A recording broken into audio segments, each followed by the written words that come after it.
Okay. तो आज के टॉपिक में हम बात करेंगे पावर सीक्वेंस के बारे में।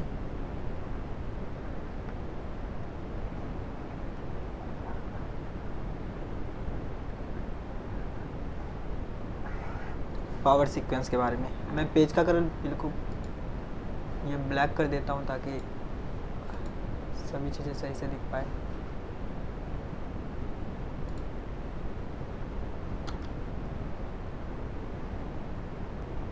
पावर सीक्वेंस, तो पावर सीक्वेंस में हम क्या पढ़ते हैं, इसमें हमें पढ़ना होता है बिफोर पावर बटन क्या क्या आपको चेक करना है और आफ्टर पावर बटन क्या क्या चेक करना है। तो पावर सीक्वेंस का मतलब है सीधा सा मदरबोर्ड ऑन होने से पहले या फिर सीमो सेल लगाने के बाद क्या क्या स्टेप्स लेता है, स्टेप बाय स्टेप उसी को हमें देखना है किस तरह से काम करता है हर एक सर्किट, जब हम पावर बटन प्रेस करते हैं उससे पहले और पावर बटन प्रेस करने के बाद। तो एक नंबर बिफोर पावर बटन,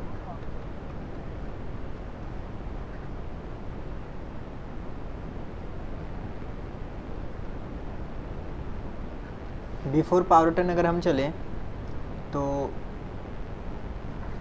एक नंबर में हमें क्या चेक करना है, सबसे पहले आरटीसी सर्किट।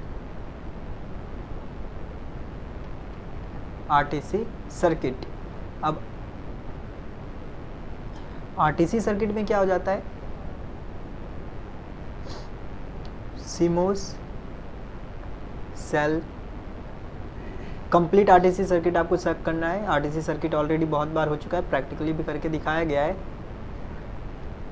इसके बाद आगे जाने के बाद आप क्या करेंगे, डायोड होता है, डायोड के बाद क्या बन जाता है, उससे पहले रजिस्टर होते हैं 1K का। डायोड के बाद आरटीसी वीसीसी जो कि 3.3 वोल्ट होता है, ये आपको चेक करना ज़रूरी है। इसके बाद RTC reset, RTC reset check करना ज़रूरी है। इसके बाद एसआरटीसी रीसेट, ये भी चेक करना ज़रूरी है।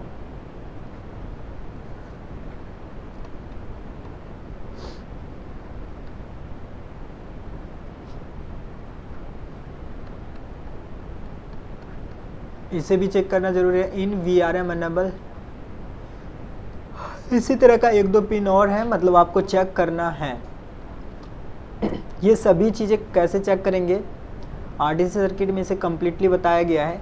तो एक नंबर में आपको आरटीसी सर्किट चेक तो करना है, लेकिन कंप्लीट आरटीसी सर्किट चेक करना है। इसके बाद चलते सेकेंड नंबर में, हमें अब क्या चेक करना है। आरटीसी अगर हम चेक कर चुके हैं, वो मैंने बेसिक चीज़ें लिख दिया वहाँ पे। अब हमें सेकेंड नंबर चेक करना है,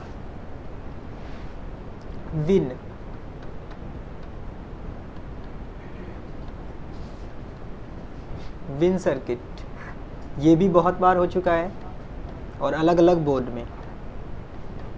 वोल्टेज सर्किट,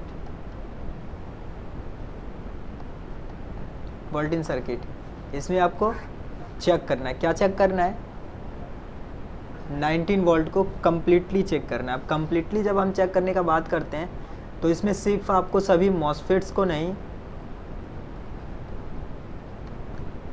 दोनों मॉसफेट चेक करना पड़ेगा। इसके बाद AC ओके, जो कि आगे जाके AC इन होता है, किसके लिए, SIO के लिए, और ये आता कहाँ से है, चार्जिंग IC से। तो मैं लिख देता हूँ शॉर्ट में विन IC। चार्जिंग IC इसका AC ओके, जो कि AC इन होता है SIO चिप के लिए, इसका बनना ज़रूरी है। अब दो तरह का AC इन होता है, एक होगा AC इन, एक होगा AC इन हैज़। जो AC इन है सिर्फ लिखा हुआ, वहाँ पे 3.3 वोल्ट बनना चाहिए, और जिसमें AC इन हैज़ लिखा हुआ उसमें 0 वोल्ट बनना चाहिए, मतलब अडेप्टर डिटेक्शन हो चुका है।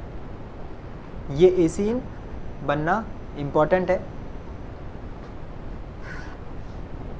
इसके बाद थर्ड नंबर में अगर विन में कहीं कुछ प्रॉब्लम है तो आप एक बार मॉसफेट वगैरह चेक कर लीजिएगा, तो एसी इन नहीं बनेगा।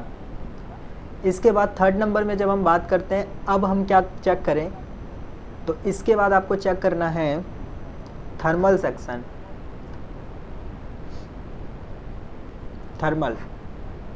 थर्मल ओके है या नहीं है। साथ ही साथ आपको चेक करना पड़ेगा S5 की वोल्टेजेस,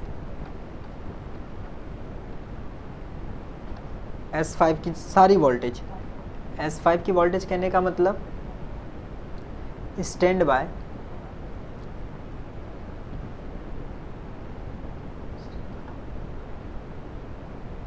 ई लगाएंगे यहाँ पे, स्टेप डाउन,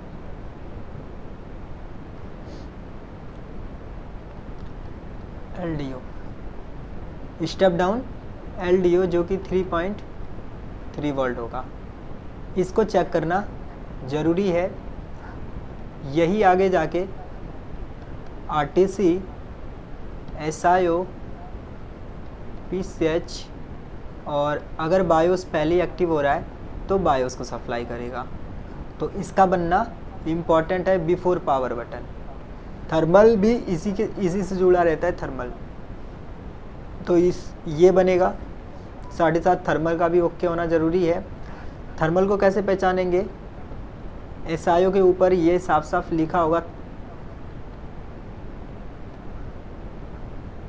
इस तरह से 1,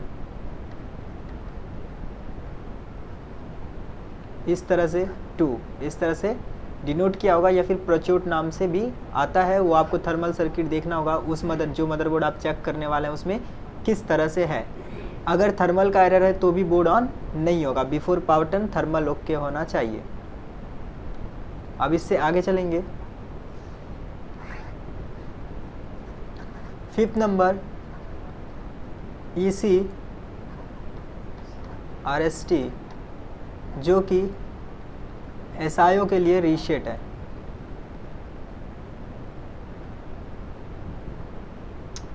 पेन का एक और क्लिक करना है।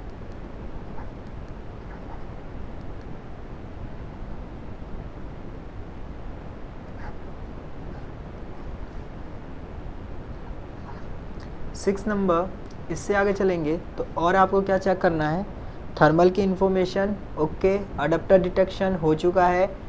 इसके बाद एक और चीज़ होता है IADP। वैसे ये अगर पिन ये अडेप्टर का एम्पियर है,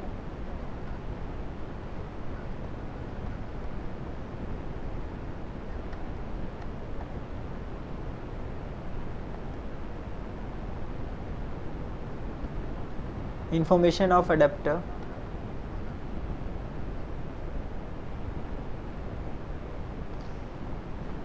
तो ये IADP जो है इसके वजह से हो सकता है आपको प्लग इन नोट चार्जिंग का एरर दे। वैसे डेड का एरर ना के बराबर होगा।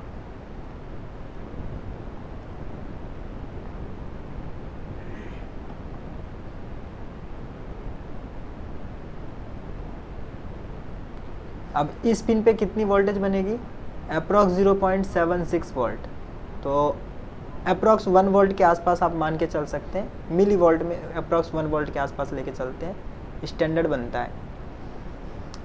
इसी के साथ साथ थर्मल पे कितना वोल्टेज बनता है, मैंने वहाँ पे शायद लिखना भूल गया। इस थर्मल वाले पिन पे कितना बनेगा, सर्किट के अकॉर्डिंग लगभग 3.3 वोल्ट पुल अप होता है, बट उससे थोड़ा सा कम बनता है, अप्रॉक्स 2.5 समथिंग के आसपास। 2 वोल्ट अप्रॉक्स आप लेके चल सकते हैं, 2 से 3 वोल्ट के बीच में कुछ ना कुछ वोल्टेज मिलेगा।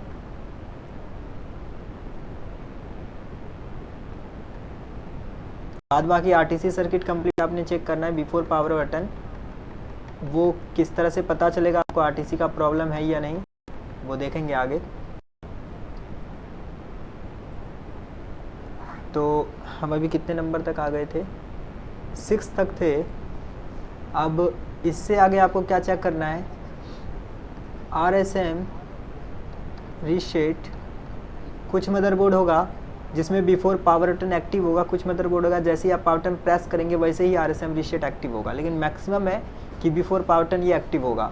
यहाँ पे आपको 3.3 वोल्ट मिलना ज़रूरी है। ओके। 7-8 नंबर, किसी किसी मदरबोर्ड में ईसी ऑन जनरेट हो जाता है, जो कि आगे जाके स्टेप डाउन को एक्टिव करता है।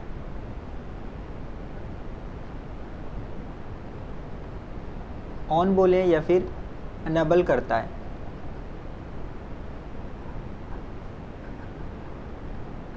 अनेबल करता है। तो ईसी ऑन का अगर है तो ईसी ऑन भी आपको चेक करना पड़ेगा। इसके बाद अगर कोई पुराना बोर्ड है तो उसमें क्रिस्टल होगा लगा हुआ, तो आपको एसआईओ के साथ लगा हुआ क्रिस्टल चेक करना पड़ेगा, जिसका डिनोटिंग लेटर एक्स या वाई होता है। ये क्रिस्टल चेक करना पड़ेगा आपको।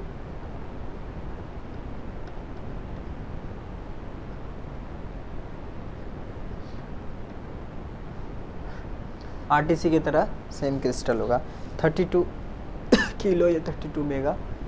9 नंबर तक हम आ चुके हैं। अब चलते हैं स्कीमेटिक की हेल्प से, देखते हैं हमारे पास जो बोर्ड है उसमें हमें क्या क्या चीज़ चेक करना पड़ेगा। अभी जो मेरे पास बोर्ड है रखा हुआ वो है R62 और ये है इसका SIO चिप। अभी हम देखेंगे इसमें हमें क्या क्या चेक करना है step by step before power button. चलिए चेक करते हैं। इसमें से हमें कोई पिन चेक नहीं करनी। यहाँ तक आ चुके हैं। यहाँ देखिए 33 मेगा फॉर KBC। तो ये तो जब बिल्कुल हमारा ये बोर्ड ऑन हो जाएगा, CPU रीसेट जनरेट हो जाएगा, तब क्लॉक जनरेट होगा। तो ये तो क्लॉक बाद में जनरेट होगा, ये हमें बाद में देखना है। तो बिफोर पावर बटन में ये क्लॉक नहीं आता। यहाँ पे देख रहे हैं क्लॉक रन एनेबल कर रहा है ये। हमें देखना है यहाँ पे EC रीसेट। ओके, तो ये SIO चिप का जो नंबर है 3940QF। इससे नीचे चलते हैं। ये कीबोर्ड का पिंस है। अगर प्रोग्रामेबल SIO है तो आप एक बार चेक कर लें प्रोग्राम को। ये प्रोग्रामेबल नहीं है, इसके लिए बलग में एक IO चिप लगा रहता है। मैंने आपको बताया हुआ था बायोस के चैप्टर में, या फिर उससे पहले कभी डिस्कस किए होंगे। वैसे मैं एक बार अभी फिर से डिस्कस कर देता हूँ उसके बारे में। यहाँ पे हमें कुछ भी चेक नहीं करना। ये टच पैड की डिटेल्स हैं, बैटरी की डिटेल्स हैं, उसे चेक नहीं करना। यहाँ पे देखिए एक AC इन है, बट ये आउट कर रहा है यहाँ से।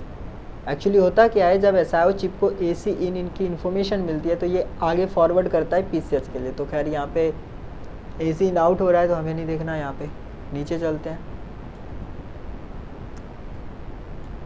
एक ये पिन को आपने नोटिस में रखना है, डी पावर ओके। नीचे चलते हैं। S5 on. बहुत से मदरबोर्ड में बिफोर पावर बटन ऑन होगा, बहुत सारे मदरबोर्ड में आफ्टर पावर बटन ऑन होगा। यहाँ पे देखिए thermal monitor 1, THRM thermal monitor 1। अगर ये बीच में लगा हुआ रजिस्टर डैमेज होगा तो ये थर्मल की इन्फॉर्मेशन इसको गलत मिलेगी, और थर्मल की इन्फॉर्मेशन अगर इसे गलत मिला तो बोर्ड ऑन नहीं होगा। यहाँ पे थर्मल अलर्ट है तो ये भी थर्मल की इन्फॉर्मेशन दे रहा है। और सिस्टम आई, सिस्टम में जो एम्पियर है वो क्या है, वो इन्फॉर्मेशन यहाँ से मिल रहा है, अडेप्टर की इन्फॉर्मेशन। तो खैर ये नॉट कनेक्टेड है तो इसको हम छोड़ देंगे। स्टार मार्क किया हुआ इस रजिस्टर पे, तो मतलब ये रजिस्टर है नहीं। ये पिंस किसी काम का नहीं है फ़िलहाल। ये इंटरनली 1.8 वोल्ट रेगुलेट होता है, वो यहाँ पे आप चेक कर सकते हैं 124 नंबर पे। इसके बाद एक मैं चीज़ भूल गया था लिखना, लीड स्विच। लीड स्विच मैं भूल गया था लिखना। लीड स्विच आपने एक बार चेक करनी है बिफोर पार्टन। लीड स्विच का भी प्रेजेंट होना ज़रूरी है। इसके बाद ऊपर चलते हैं। यहाँ पे देख सकते हैं ये क्रिस्टल के लिए 2 पिन बनाया गया है, CRY2 CRY1, बट इसका यूज़ इन्होंने इस तरह से लिया है, क्रिस्टल का यूज़ किया नहीं है। लीड AC, ये लीड स्विच है। जब ये लीड स्विच उसे कहते हैं, पावर बटन के ऊपर मिल जाएगा आपको कहीं USB वगैरह के पास, जहाँ पे डिस्प्ले में मैग्नेट लगाया जाता है, वही डायरेक्शन आप फॉलो कीजिए बोर्ड के ऊपर। वहीं पे आपको एक 3 लेग मॉसफेट की तरह IC मिलेगा, जो कि हॉल स्विच, लीड स्विच के नाम से जाना जाता है। जब हम डिस्प्ले पैनल को लॉक करते हैं लैपटॉप में तो डिटेक्ट हो जाता है इसी से, इसी से हॉल स्विच से डिटेक्ट हो जाता है कि हमने डिस्प्ले जो है वो बंद कर दिया और लैपटॉप स्लीप मोड में या फिर जो भी आपने ऑप्शन सिलेक्ट कर रखा है वहाँ पे चला जाता है। अगर ये स्विच ख़राब होगा, मैक्सिमम बहुत से बोर्ड में ख़राब होता है, तो पावर बटन आप कितना भी प्रेस कर लें बोर्ड ऑन नहीं होगा। वही है ये लीड स्विच, मैं भी आपको दिखा दूंगा बोर्ड के ऊपर। यहाँ पे मिल गया आपको RSM रीसेट, ये आपको बिफोर पावर बटन चेक करना पड़ेगा। थर्मल मॉनिटर 5, ये भी एक थर्मल मॉनिटर है तो इसे भी आपने छोड़ना नहीं है, ये भी इम्पोर्टेंट है। DNBS ऑन, खैर वो पावर बटन प्रेस करने के बाद ऊपर चलते हैं।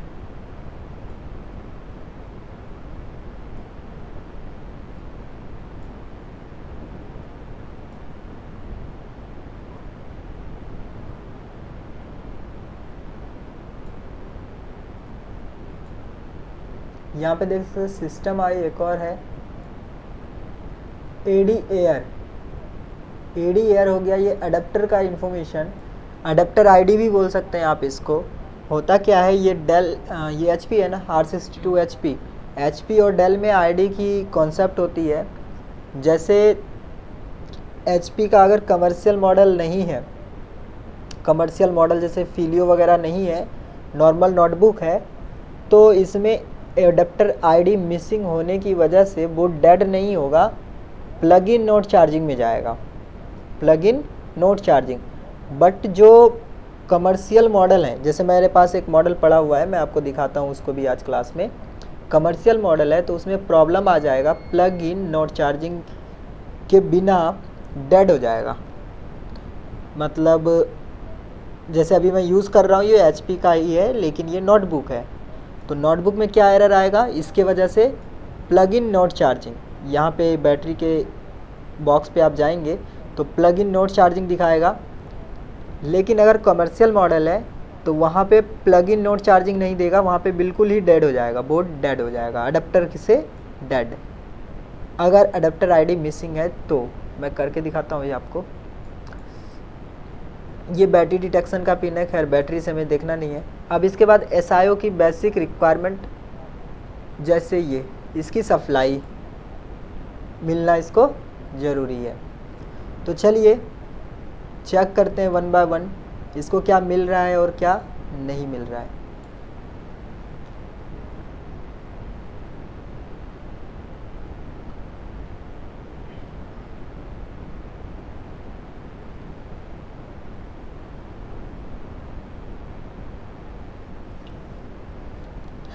तो कैमरे के ऊपर स्विच करते हैं और देखते हैं।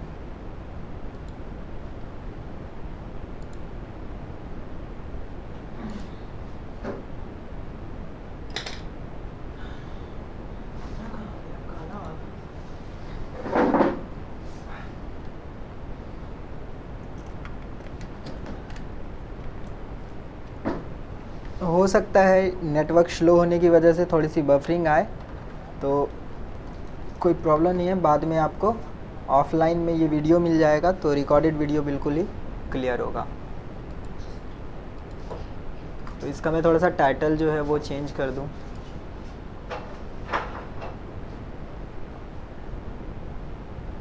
टेक्स्ट का है, टेक्स्ट।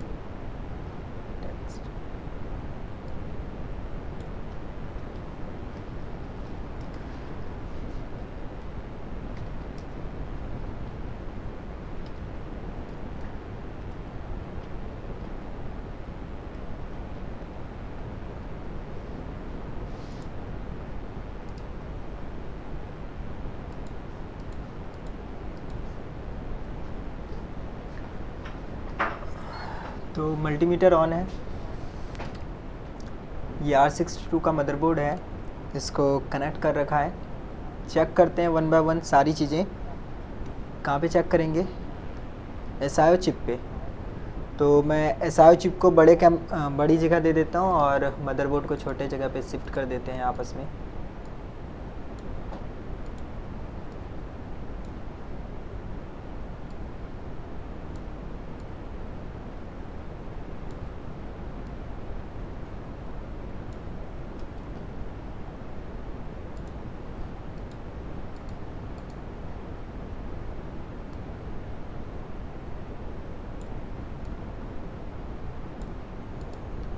ओके,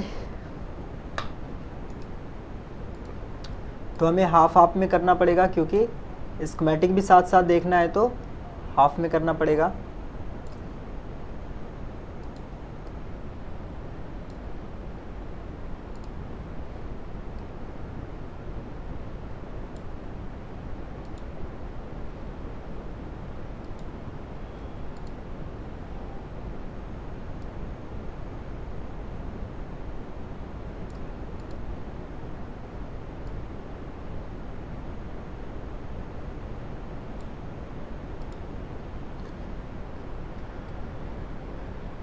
स्कीमेटिक को भी मैं एक्टिवेट कर देता हूँ ताकि आपको स्कीमेटिक भी दिख पाए।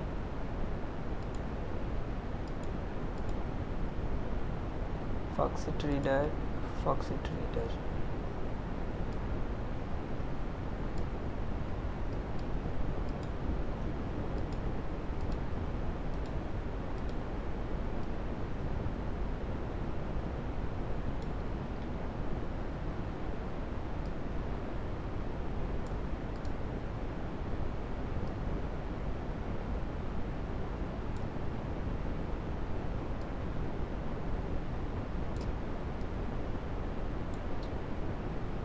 ओके। चलिए यहाँ पे चेक करते हैं। सबसे पहले यहाँ पे फ़िलहाल हमें कोई पिन चेक नहीं करना है, डायरेक्ट चलते हैं नीचे और AC इन को चेक किया जाए। और AC इन से पहले इसकी सप्लाई, SIO की सप्लाई को चेक किया जाएगा। तो हमें जो सप्लाई चेक करनी है वो यहाँ पे किसी भी पिन्स पे मिल जानी चाहिए। 9, 22 इस तरह से पिन्स हैं, इस पिन्स में हमें सप्लाई मिलनी ज़रूरी है। तो SIO के ऊपर चलते हैं। मैं कैमरे को SIO के ऊपर ले लेता हूँ।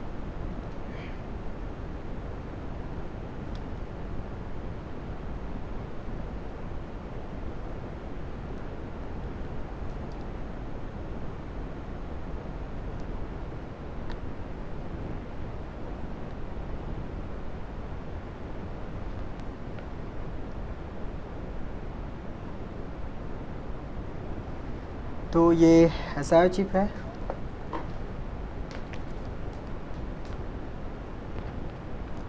मल्टीमीटर का एक वायर ग्राउंड कर देंगे पूरे बोर्ड में कहीं पे भी। अभी जो मुझे पिन चेक करना है वो पिन है 9 नंबर, 22, 33, कहीं भी हम चेक कर सकते हैं। तो स्टार्टिंग जो है इस डॉट से होगा। पिन नंबर 1 ये जो देख रहे हैं ये 10 है, 20, 30। तो 10 से पहले भी आप चेक कर सकते हैं यहाँ पे। अगर यहाँ पे चेक नहीं करना चाहते हैं तो यहाँ पे 32 है, ये 33 है, यहाँ पे भी आप चेक कर सकते हैं। जहाँ पे भी आपको लगे इजी है वहाँ पे आप इस वोल्टेज को चेक कर सकते हैं। तो मल्टीमीटर भी इमेज में मल्टीमीटर भी आ रहा है, आप मल्टीमीटर के ऊपर भी देख पाएंगे।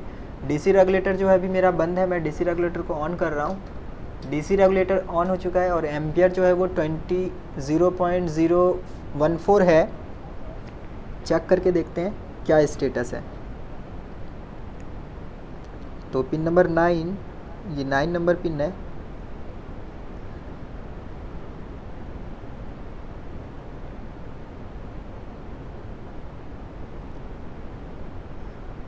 यहाँ पे देख सकते हैं, ओ सॉरी, मल्टीमीटर फैराड पे सेट है। मैंने मल्टीमीटर को 4 वोल्ट पे रखा हुआ है। अभी चेक करते हैं। 3.3 वोल्ट देख सकते हैं मीटर में। 3.3 वोल्ट यहाँ पे परफेक्टली आ रहा है, बिल्कुल ओके। 3.3 वोल्ट यहाँ पे प्रेजेंट है, मतलब ये ओके है। अब इसके बाद चलते हैं आगे। अब हमें सेकेंड नंबर क्या चेक करना है, इसको जूम आउट करेंगे।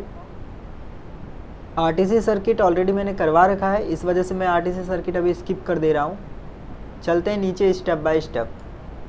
ID हमें चेक नहीं करनी क्योंकि इसमें डेड का कंडीशन ID की वजह से तो नहीं आएगा। चलते नीचे।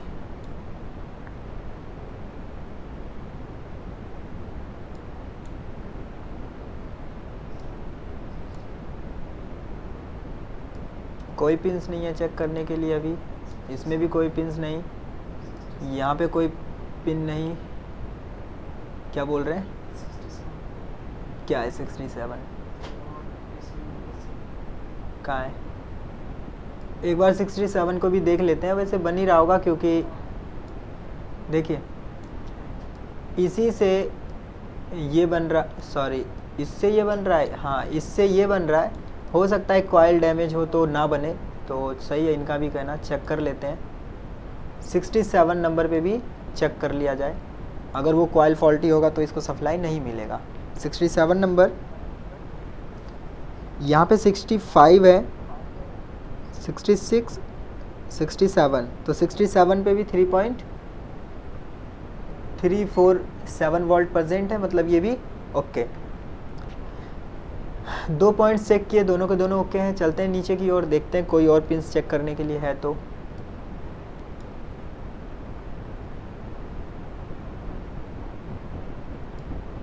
थर्मल मॉनिटर है 74 नंबर, 74 नंबर पिन को चेक किया जाएगा, क्योंकि अभी इसमें प्रॉब्लम ये है मैं पावर बटन प्रेस कर रहा हूँ तो डीसी रेगुलेटर में देख सकते हैं बोर्ड ऑन नहीं हो रहा है। 74 नंबर पे चलेंगे और 74 नंबर पे चेक करेंगे वोल्टेज क्या है। तो मैं लेंस से देख लेता हूँ, मे भी आपको लेंस में ना दिखे। 65, 66, 67, तो ये 70 और चेक क्या करना है 74, 71, 72, 73, 74, 74 पे देख सकते हैं कुछ भी वोल्टेज प्रेजेंट नहीं है। मैं यहाँ पे 74 पे हूँ, अगर आप काउंट करेंगे तो मैंने जो टच कर रखा है वो 74 नंबर पिन है और वहाँ पे कुछ भी प्रेजेंट नहीं है, कोई वोल्टेज नहीं। मैं एक बार फिर से देखता हूँ 70, 71, 72, 73, 74, 74 नंबर पे कोई वोल्टेज प्रेजेंट नहीं है, मतलब थर्मल का इशू तो है ही इसमें। और एक और इन्फॉर्मेशन मिल रहा है थर्मल का इशू है वो इसके डीसी जैक से। ये डीसी जैक देख सकते हैं यहाँ पे ब्लिंक कर रहा है, इतनी स्पीड में ब्लिंक कर रहा है कि ये कैमरा के जो फ्रेम है फ्रेम रेट से ज़्यादा हो जा रहा है, जिसके वजह से कैमरा इसको कंटिन्यू कैच कर रहा है कि कंटिन्यू ग्लो हो रहा है, लेकिन ये कंटिन्यू ग्लो नहीं है, इसमें ब्लिंकिंग है। मैं अगर इसे साइड करूँ तो देख सकेंगे ब्लिंकिंग है इसमें, ये बहुत ही स्पीड में ब्लिंक हो रहा है।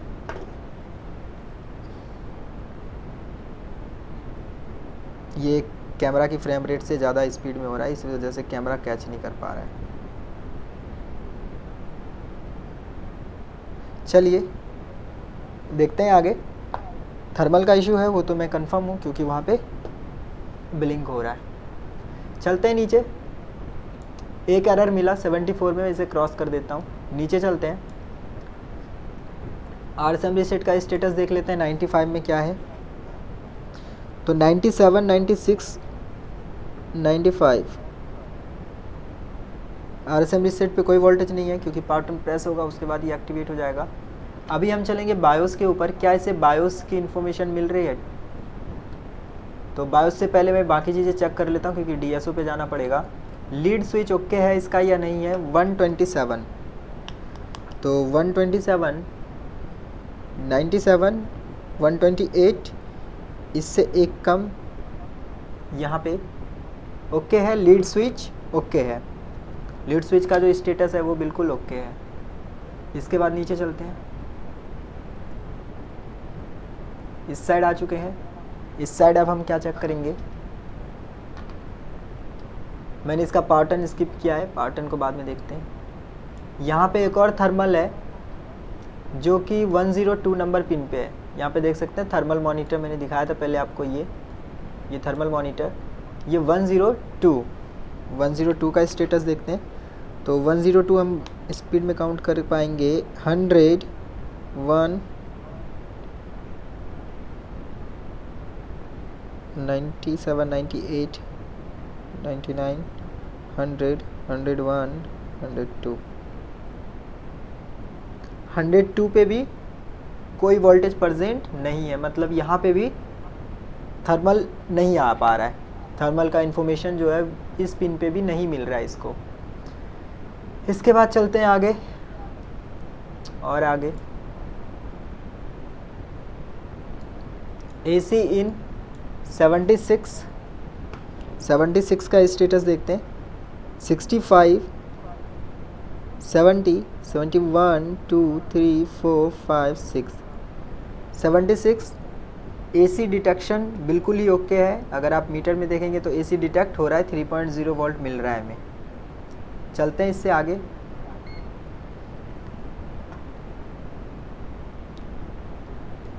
अब यहाँ पे आ जाता है बायोस, और क्योंकि इसके ऊपर कुछ भी अब बचा नहीं है तो अब हम बायोस को चेक करके देखते हैं एक बार। इसी रीसेट को एक बार देख लेते हैं। 37 नंबर, 33,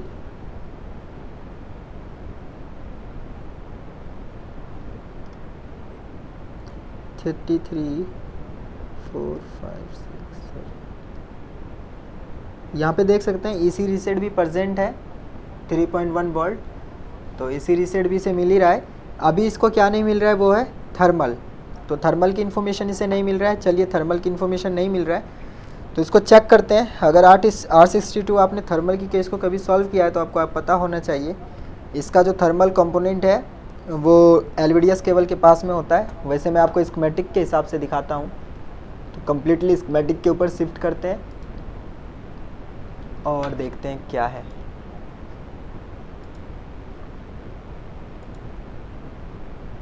अभी हम स्कीमेटिक के ऊपर आ चुके हैं। कुछ भी नहीं करना है आपको, सिर्फ जो पिंस नहीं बन रहा था उसको कॉपी करेंगे और उसके पीछे चलेंगे। इसे कॉपी करना है। यहाँ पे जो 5 लिखा है इसका मतलब है पेज नंबर 5। पेज नंबर 5 से ये आ रहा है। ये जो इजेक्ट पिन देख रहे हैं, जब हम ये प्रेस करेंगे DVD जो अपना डिस्क है, DVD राइटर, उसकी जो की है उसको प्रेस करते हैं तो ये डिटेक्ट करता है कि वहाँ से मतलब इजेक्ट करने का प्रेस किया गया है। अब देखिए यहाँ पे, अगर ये कैपेसिटर लीकेज होता है या फिर शॉर्ट हो जाता है, दो कंडीशन होगा। अगर ये लीकेज होगा तो थर्मल मॉनिटर कभी बनेगा, कभी नहीं बनेगा। जब ये वोल्टेज हाई होगा तो बोर्ड ऑन हो जाएगा, जब ये वोल्टेज लो होगा तो बोर्ड ऑन नहीं होगा। अगर ये शॉर्ट हो जाता है तो ये परमानेंटली ऑन नहीं होगा। मतलब अगर कभी ऑन हो जाता है, कभी नहीं होता, कभी ऑन होता है, कभी नहीं होता, या फिर चलते चलते ट्रिप मार देता है, तो मे भी ये इशू कर सकता है। एक बार इस कैपेसिटर को निकाल के फेंक देना है, ये भी निकाल के रख देना है। ठीक है, चलते हैं और आगे। 2 कंपोनेंट मिला कैपेसिटर, इससे आगे चलते हैं।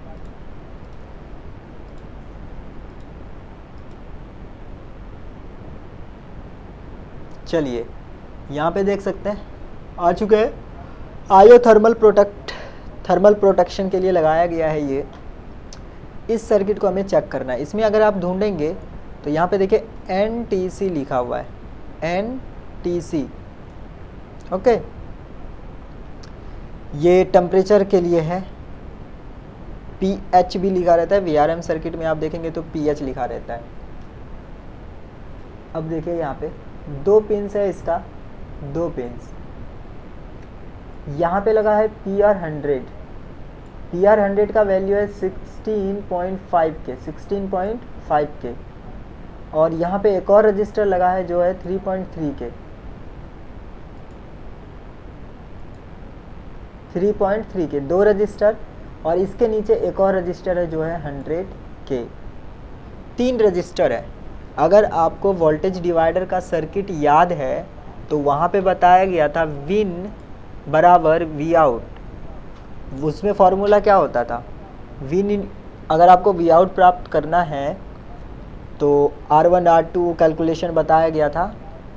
अभी अगर मैं मानूँ ये R1 है और ये है R2, और नीचे वाला जो है ये भी R2 ही हो जाएगा। दोनों इसके नीचे दोनों जो है ये हम R2 में ले लेंगे। अगर ऐसा है तो यहाँ पे वोल्टेज क्या होगा, यहाँ का वोल्टेज का स्टेटस क्या होगा। क्लियर, मतलब कहने का है 3.3 वोल्ट यहाँ पे आ रहा है तो यहाँ पे वोल्टेज क्या होगा और यहाँ पे वोल्टेज क्या होगा। क्योंकि कहीं पे भी वोल्टेज चेक करने से पहले, किसी भी पिन पे कुछ चेक करने वाले हैं तो आपको पहले से पता होना चाहिए आप चेक क्या कर रहे हैं वहाँ पे। मैंने बोला थर्मल मॉनिटर पे अप्रॉक्स 2 वोल्ट होता है ना। लेकिन आपको चेक भी तो करना पड़ेगा ना, और 100% कन्फर्मेशन मेरे बोलने से नहीं होगा, आपको खुद कैलकुलेशन करने से होगा। तो चलिए यहाँ पे भी हमें क्या करना पड़ेगा, सबसे पहले R1 R2 बनाना पड़ेगा। तो इस दोनों रजिस्टर को हम क्या मानेंगे, R2। ये दोनों रजिस्टर का वैल्यू कैलकुलेट करेंगे, जो भी आएगा वो मेरे लिए क्या होगा, R2, और ये क्या होगा, R1। तो वोल्टेज डिवाइडर मिल जाएगा, और वोल्टेज डिवाइडर मिलेगा तो चेक करेंगे यहाँ पे आउटपुट वोल्टेज क्या होगा, और हम चेक करेंगे मिल रहा है हमें या नहीं मिल रहा है उतनी वोल्टेज वहाँ पे। तो अभी हमने चेक किया वहाँ पे वो वोल्टेज थी नहीं। अगर आप कैलकुलेशन करना चाहते हैं तो इस दोनों का वैल्यू निकाल सकते हैं, R2 क्या होगा। और जब हम इस पिन पे वोल्टेज चेक करेंगे तो ये दोनों रजिस्टर मेरे लिए R1 होगा, इस दोनों की वैल्यू कैलकुलेट होगी, और ये R2 होगा मेरे लिए। इस तरह कैलकुलेशन करके यहाँ पे एक्चुअल में क्या वोल्टेज होगा वो आप पता कर सकते हैं। अगर कन्फ्यूज़न होता है तो आप गूगल कर सकते हैं, इस दोनों रजिस्टर मतलब सीरीज़ में जो रजिस्टर लगा रहता है, तो सीरीज़ में लगे हुए रजिस्टर की कैलकुलेशन मतलब वैल्यू कैसे कैलकुलेट करेंगे, पैरेलल में है तो कैसे करेंगे। अगर पैरेलल में होता तो 1/R, यहाँ पे टोटल लिखेंगे RT, जो टोटल रजिस्टर अगर पैरेलल में होता तो उसका फॉर्मूला हो जाता 1/R1 प्लस R2। इस तरह का फॉर्मूला यूज़ करना पड़ता, लेकिन यहाँ पे सीरीज़ में है तो सीरीज़ का बहुत ही आसान है, R टोटल RT बराबर, आपको कुछ नहीं करना है, ये रजिस्टर जो है 96 ये 1 है मेरे लिए और ये 2 है, मतलब दोनों रजिस्टर की वैल्यू को बस ऐड कर देना है। ठीक है, दोनों रजिस्टर की वैल्यू को ऐड कर देंगे और उस ऐड किए हुए वैल्यू का ही हम बोलेंगे R2। तो मेरा R2 क्या है, 100 प्लस 3.3 103.3 K, और ये है मेरा R1। R1 का वैल्यू पहले से दिया हुआ है। तो चलिए वोल्टेज डिवाइडर यूज़ करते हैं और देखते हैं आउटपुट में क्या मिलेगा। क्या मिलेगा, 2.58। 100 नहीं देना है,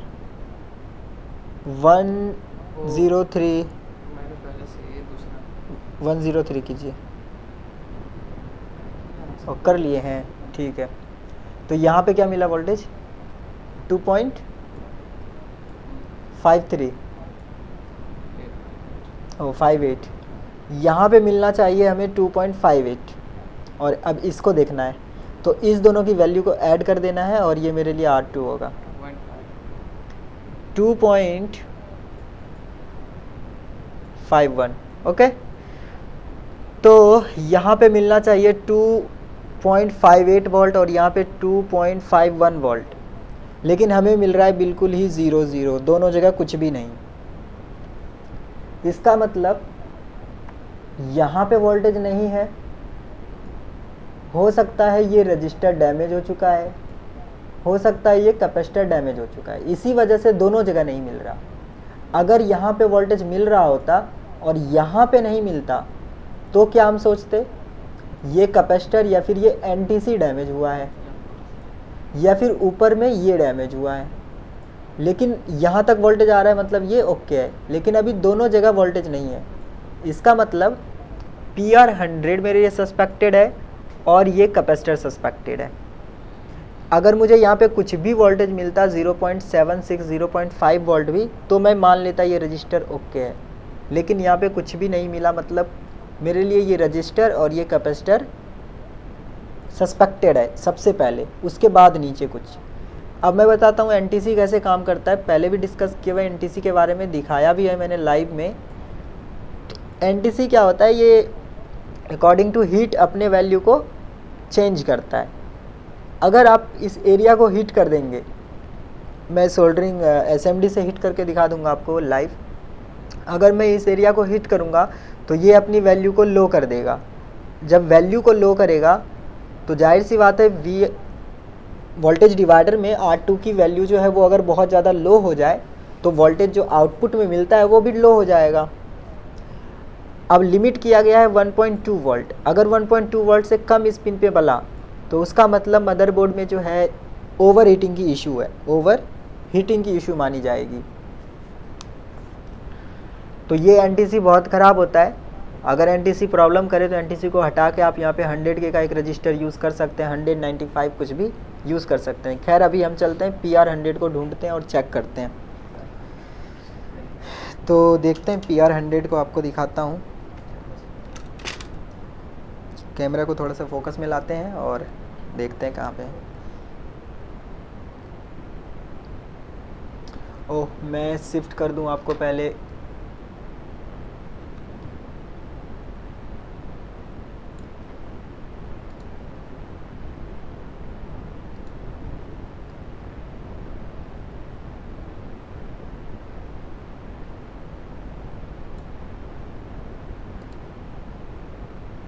तो अभी हम बोर्ड के ऊपर हैं और ये जो रजिस्टर है ये डिस्प्ले केबल है यहाँ पे, ये देख सकते हैं। इसी डिस्प्ले केबल के नीचे अगर आप आएंगे इस एरिया में आपको मिलेगा वो रजिस्टर PR100।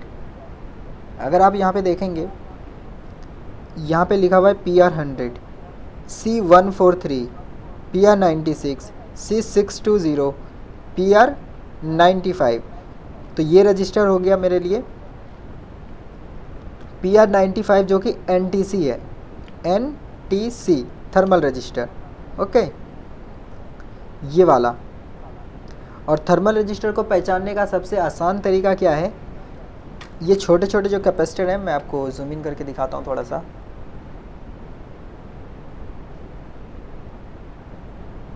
बहुत ही आसान है।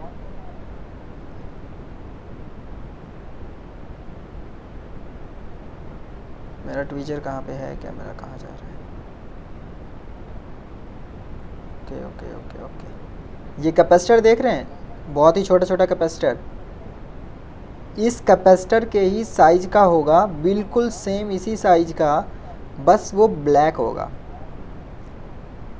देखने में लगेगा लगभग कॉइल है, लेकिन नॉर्मल रजिस्टर से चेंज होगा। यहाँ पे देखिए नॉर्मल रजिस्टर है, रजिस्टर जो होता है वो बिल्कुल फ्लैट होता है, लेकिन थर्मल रजिस्टर जो है वो एक कॉइल की तरह थोड़ा सा ऊपर की ओर होगा। मतलब बिल्कुल ये बड़ा कॉइल यहाँ पे पास में है ना, इसी का बिल्कुल छोटा सा, इससे और छोटा शेप में, वो थर्मल कैपेसिटर, थर्मल रजिस्टर। ठीक है, थर्मल रजिस्टर को ऐसे ही पहचान सकते हैं, बिल्कुल कैपेसिटर की तरह, बहुत ही छोटा, लेकिन ब्लैक होगा। रजिस्टर और कैपेसिटर में तो डिफरेंस पहचान लेते होंगे अकॉर्डिंग टू शेप, कलर के हिसाब से नहीं, शेप के हिसाब से।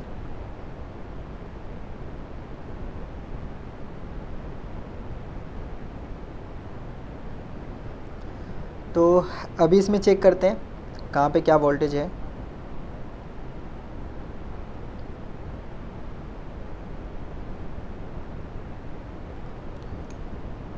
यहाँ पे है वो रजिस्टर, ये रजिस्टर ही नहीं है यहाँ पे ये रजिस्टर ही नहीं है यहाँ पे। PR100 जो है वो यहाँ पे है ही नहीं। मैं आपको दिखाता हूँ वोल्टेज। पावर दिया हुआ है बोर्ड में, और मीटर की लाइट इसको शॉर्ट करते हैं खोल के। आज मीटर खोल के ना इसका लाइट शॉर्ट करना है, मतलब कंटिन्यू इसका लाइट ग्लो करता रहे।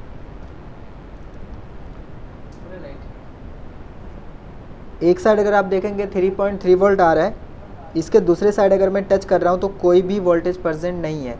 मतलब ये थर्मल रजिस्टर यहाँ से गायब है, सॉरी थर्मल रजिस्टर बोल रहा हूँ, ये रजिस्टर गायब है जिसकी वजह से प्रॉब्लम आ रही है, थर्मल का इशू। अभी हम क्या करेंगे, यहाँ पे एक रजिस्टर ऐड करेंगे। रजिस्टर का वैल्यू कितना था, 16 के आसपास है ना, अप्रॉक्स 6.5, कोई भी, ये 16.5। कोई भी बोर्ड लेंगे, 16 के आसपास का कोई एक रजिस्टर ढूंढ लेंगे और वहाँ पे ऐड कर देंगे। उसके आसपास का बिल्कुल सेम होना ज़रूरी नहीं है। ये 4 पॉइंट है, इसको नहीं लगाएंगे। ये 10K का रजिस्टर है, ये भी नहीं लगाएंगे। अगर नहीं मिलेगा तो फिर 10K का लगा लेंगे। ये तो और लो है, 33, 36 है, ये भी नहीं। वैसे सैम बोर्ड मेरे पास पड़ा हुआ है, लेकिन वो बिल्कुल ओके है, तो उसका तो निकाल नहीं सकता हूँ। कोई वोल्टेज नहीं, कोई वोल्टेज नहीं। तो मिलो, ये भी नहीं। बैक साइड चलते हैं।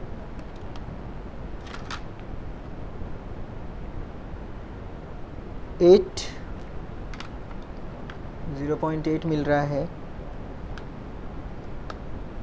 20 का मिला था तो हम 20 यूज़ कर लेंगे। 10K का है ये। अगर नहीं मिलता है तो 10K का ही यूज़ कर लेंगे, कोई दिक्कत नहीं है। 5.6, 10, ये नहीं है, ये भी नहीं। 5,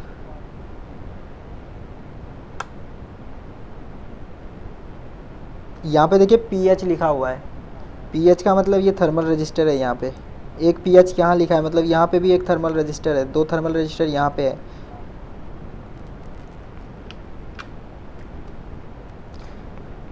और 1-2 रजिस्टर चेक करके देखते हैं, नहीं मिलता है तो फिर 10K का ही यूज़ करेंगे। ये 10K का बहुत मिल रहा है। चलिए 10K का एक रजिस्टर यूज़ कर लेते हैं, ये तो टाइम लग जाएगा।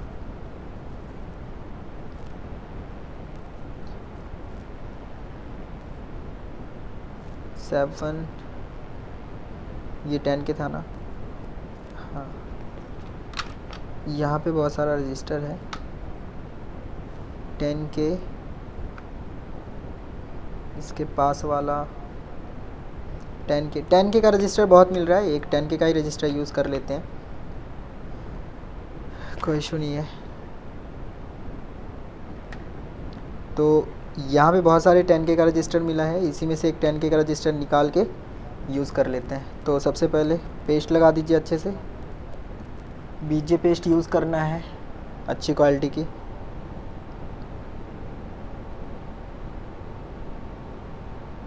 दूसरा प्रॉप कहाँ है? ये प्रॉप टूटा हुआ प्रॉप है, बराबर नहीं है।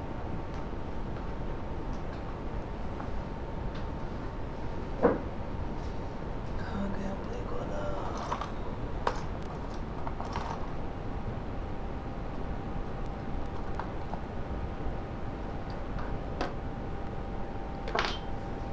बच गया अभी आपका फिंगर, हिट हो जाता। चलिए रजिस्टर लग चुका है। अभी बोर्ड में पावर देते हैं और चेक करेंगे अभी इसका स्टेटस क्या है। तो चेक करते हैं। वैसे रजिस्टर मैंने इसमें दूसरा लगाया हुआ है 10K का, तो जो कैलकुलेशन किए थे उसको 10K के अकॉर्डिंग जाना पड़ेगा लेके, लेकिन दोनों साइड वैल्यू तो बन जाएगा। चेक करते हैं। रजिस्टर के एक साइड 3.3 वोल्ट ओके है, दूसरे साइड 2.7 वोल्ट, 2.7 वोल्ट ओके। अब इसके बाद अगर मैं आपको चेक कराऊं, ये पीएच है, ये क्या है पीएच, ये थर्मल रजिस्टर एनटीसी है। अब मैं यहाँ पे आपको फ़र्क दिखाता हूँ क्या होता है। 2.8, यहाँ पे 2.7 वोल्ट है ना। अभी मैं इस एरिया को हिट करता हूँ थोड़ा सा और देखते हैं ये काम करता है कि नहीं। देखिए यहाँ पे हिट करने से क्या हुआ, मल्टीमीटर में अगर आप लोग देख रहे थे तो आपको आइडिया लग गया होगा क्या हुआ। मैं एसएमडी का टेम्परेचर लो कर देता हूँ। अभी मैं फिर से हीट कर रहा हूँ। ये जो पीएच यहाँ पे थर्मल रजिस्टर है उसके ऊपर एसएमडी से हीट दे रहा हूँ मैं। ओके, देखिए क्या होता है। वोल्टेज को देखिए, वोल्टेज को मैं हटा दे रहा हूँ इसको। क्या हो रहा है वोल्टेज में, जैसे ही वहाँ पे हीट बढ़ रहा है मल्टीमीटर में वोल्टेज क्या होता है वो ड्रॉप हो जाता है। मतलब ये थर्मल रजिस्टर कुछ इस तरह से काम करता है, वो मैं आपको दिखाना चाह रहा हूँ कि इस एरिया में टेम्परेचर को ये सेंस कर लेता है। देखिए टेम्परेचर आते ही वोल्टेज चला जा रहा है। ठीक है, तो ये एनटीसी का मैंने एक बार फिर से आपको प्रैक्टिकल करके दिखा दिया कि एनटीसी कुछ इस तरह से काम करता है। तो फिलहाल थर्मल तो अभी बन चुका है, वो चेक कर लेंगे। लाइट जो है वो कंटिन्यू ऑन है, इसका जो एलईडी है ये कंटिन्यू ऑन है, ब्लिंक नहीं कर रहा। आते हैं SIO चिप पे और आगे का वोल्टेजेस कंप्लीट करते हैं जहाँ पे हम छोड़ के गए थे वहाँ से।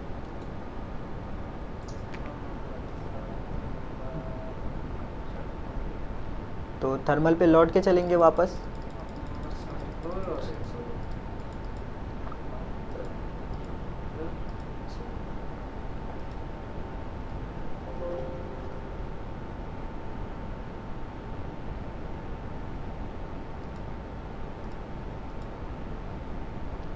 SIO चिप सारा का सारा पिंस ओके है, इसी पिंस में थोड़ा सा प्रॉब्लम था। 74 नंबर को अब फिर से एक बार चेक कर लेता हूँ मैं।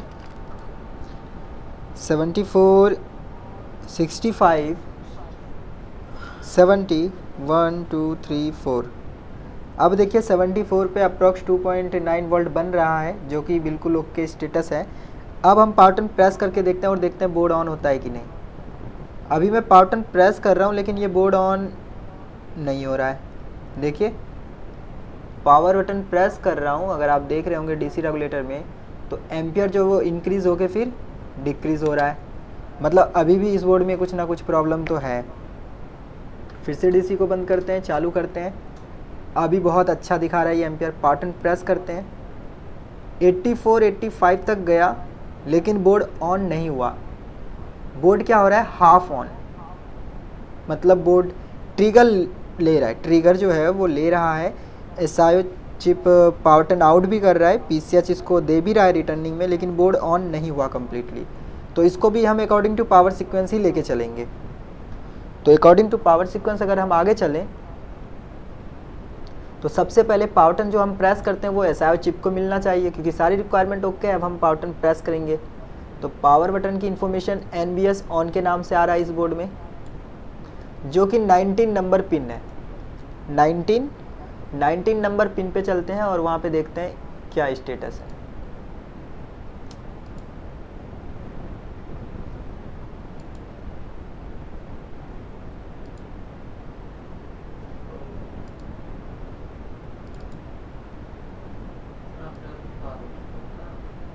अब आफ्टर पावर बटन चलेंगे, क्योंकि बिफोर पावर बटन तो हम आ ही चुके हैं इतना दूर। अब जो भी होगा वो आफ्टर पावर बटन प्रेस करने के बाद। तो NBS ऑन को कितने नंबर पे, 19 नंबर पिन पे, 19 नंबर पिन पे चेक करते हैं। हाई लो हाई होना चाहिए यहाँ पे। ये मैं आपको DSO में भी बेहतर तरीके से दिखा पाऊँगा। पहले मल्टीमीटर में एक बार मैं दिखा देता हूँ। मल्टीमीटर अभी ऑन है। चेक कहाँ करना है, 19 नंबर पिन पे। तो चलते हैं 19 नंबर पिन। 10, 20, 20 से पहले एक नंबर कम, 19। अगर आवाज़ वगैरह का एरर होता है तो बताइएगा ज़रूर। पावर बटन प्रेस कर रहा हूँ, कोई वोल्टेज नहीं दिखा रहा हूँ 19 पे। गलत नंबर पिन, गलत पिन पे टच किए थे। 10, 20, 19। यहाँ पे देखिए 3.3 वोल्ट है। मैं पावर बटन प्रेस कर रहा हूँ, देखिए पावर बटन प्रेस करते ही क्या हो रहा है, वोल्टेज लो हो रहा है। पावर बटन रिलीज करते ही यहाँ पे वोल्टेज आ रहा है। इसको आप DSO पे बेहतर तरीके से देख पाएंगे, तो मैं DSO को एक्टिवेट कर देता हूँ ताकि आप DSO पे देख पाएँ। तो DSO को एक्टिवेट करने के लिए इस विंडो को ब्लॉक करना होगा। ये विंडो ब्लॉक हो चुका है और DSO का जो स्क्रीन पे ले लेते हैं। तो ये DSO है। यहाँ पे मैंने जो वोल्टेज ले रखा है वो 1 वोल्ट है। 1 वोल्ट पे हम देखने वाले हैं, लेकिन टाइमिंग को थोड़ा सा इंक्रीज़ कर देते हैं ताकि आप अच्छे से देख पाएँ। तो उससे पहले मैं आपको एक बार चेक करा देता हूँ, उसके बाद टाइमिंग पे जाएंगे।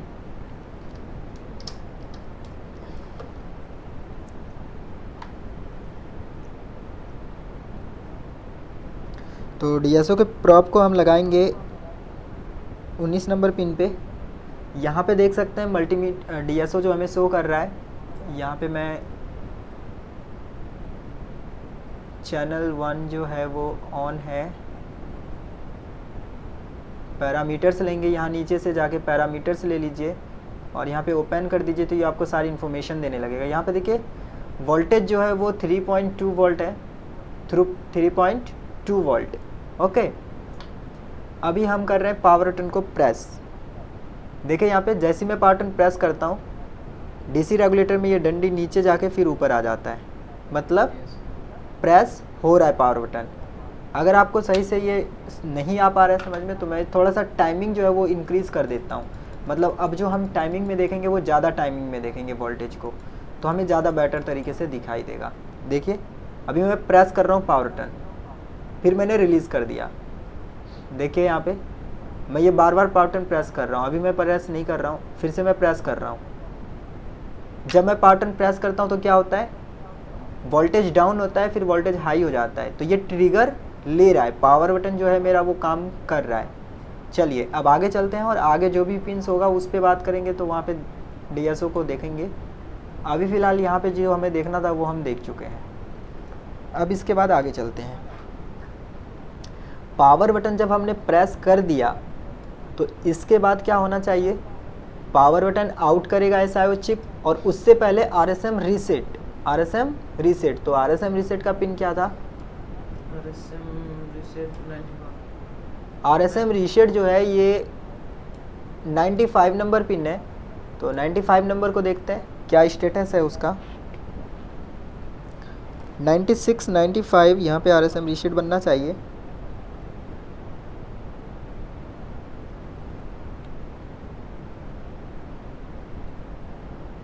एक बार इसको बोर्ड को ऑफ करके ऑन करते हैं।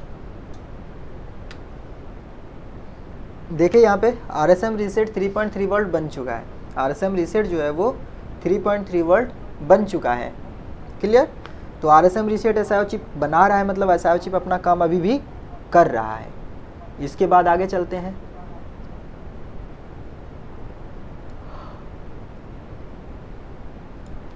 अब हमें ढूंढना है power button out DNBS on. कितना नंबर पिन है जी डीएनबीएस ऑन,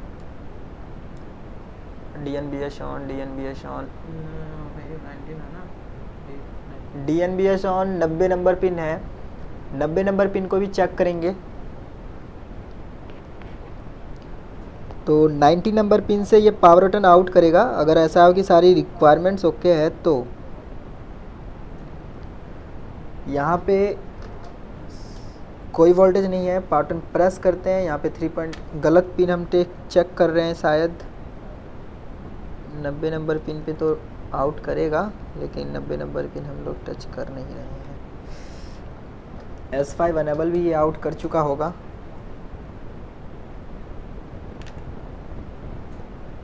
तो ये पावर बटन आउट तो डीएनबीएस ऑन तो आउट नहीं कर रहा है। ये डीएनबीएस ऑन आउट नहीं कर रहा है। एक बार मैं फिर से कंफर्म होता हूँ, यही है ना डीएनबीएस ऑन, हाँ यही तो है। 90 नंबर पिन, इसको कॉपी करता हूँ और देखता हूँ मैं इसके ट्रैक में क्या पुलअप किया गया है। डीएनबीएस जो है उसके ट्रैक में क्या पुलअप किया गया, क्योंकि इस बोर्ड में जो है पावर बटन प्रेस करने के बाद 3.3 और 5 वोल्ट बनता है। मैं सिर्फ आप लोगों को दिखाने के लिए डीएनबीएस ऑन को ट्रेस कर रहा हूँ बैक साइड, कंफर्म करने के लिए इस पे पुलअप क्या किया गया है।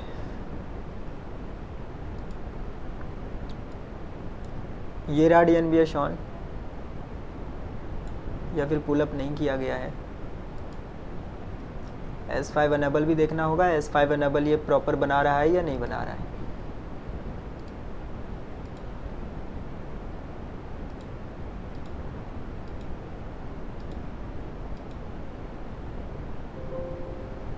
तो ये आगे डायरेक्ट पीसीएच के ऊपर चला गया, ये डायरेक्ट पीसीएच के ऊपर जा चुका है। आरएसएम रीसेट भी यहाँ पे देख सकते हैं पीसीएच पे आ रहा है, ये भी पीसीएच पे आ रहा है। हम लौट के चलते हैं एसआईओ चिप पे और S5 अनेबल को चेक करते हैं, क्या S5 अनेबल प्रॉपर तरीके से काम कर रहा है या फिर नहीं कर रहा है। क्योंकि ये आउट तो नहीं किया, डीएनबीएस ऑन जो है ये आउट तो नहीं किया। S5 अनेबल को चेक करते हैं, ये S5 ऑन जो है इसको एक बार चेक करते हैं। 101 नंबर पिन है, 101 नंबर पिन का स्टेटस चेक करते हैं क्या है। 98 99 100 98 99 100 101। यहाँ पे चेक करते हैं यहाँ का वोल्टेज स्टेटस क्या है। अभी देखेंगे बिल्कुल 0 है। पावर बटन प्रेस करते हैं, पावर बटन प्रेस करने के बाद 3.3 वोल्ट यहाँ पे बन रहा है, 3.3 वोल्ट बन रहा है। तो ये जो है ये आगे जाके स्टेप डाउन को एनेबल करेगा, स्टेप डाउन सर्किट को एनेबल करेगा कॉइल पे वोल्टेज बनने के लिए। जब ये आगे कॉइल पे वोल्टेज बनेगा तो हमें चेक करना है क्या कॉइल पे वोल्टेज बन चुका है या नहीं बना है। कॉइल पे वोल्टेज बना या फिर नहीं बना वो हमें चेक करना पड़ेगा। अगर मैं इसी को आगे फॉरवर्ड करूं, S5 ऑन को अगर मैं यहाँ पे सर्च करूंगा तो आप देख पाएंगे S5 ऑन। शायद गलत टाइप हो गया है, नहीं सही टाइप हुआ है। चलिए चेक करते हैं। यहाँ पे देखिए ये जो देख रहे हैं ये स्टेप डाउन आईसी है।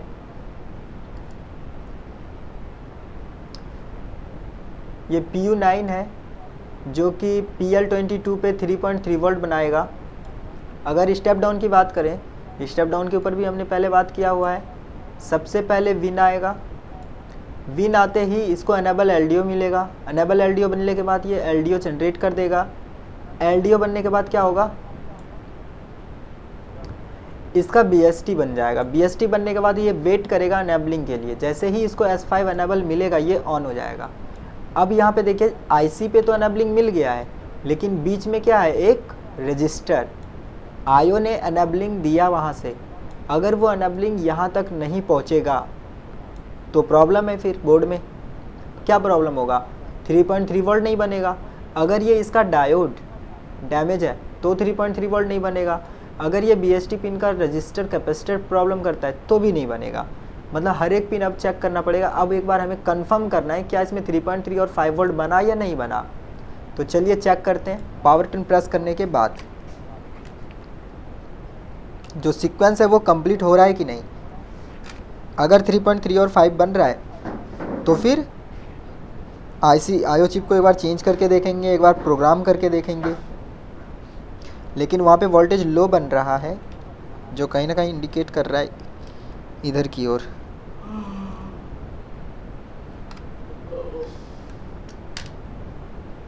चलिए मैं फोकस कर देता हूँ इसके स्टेप डाउन के ऊपर।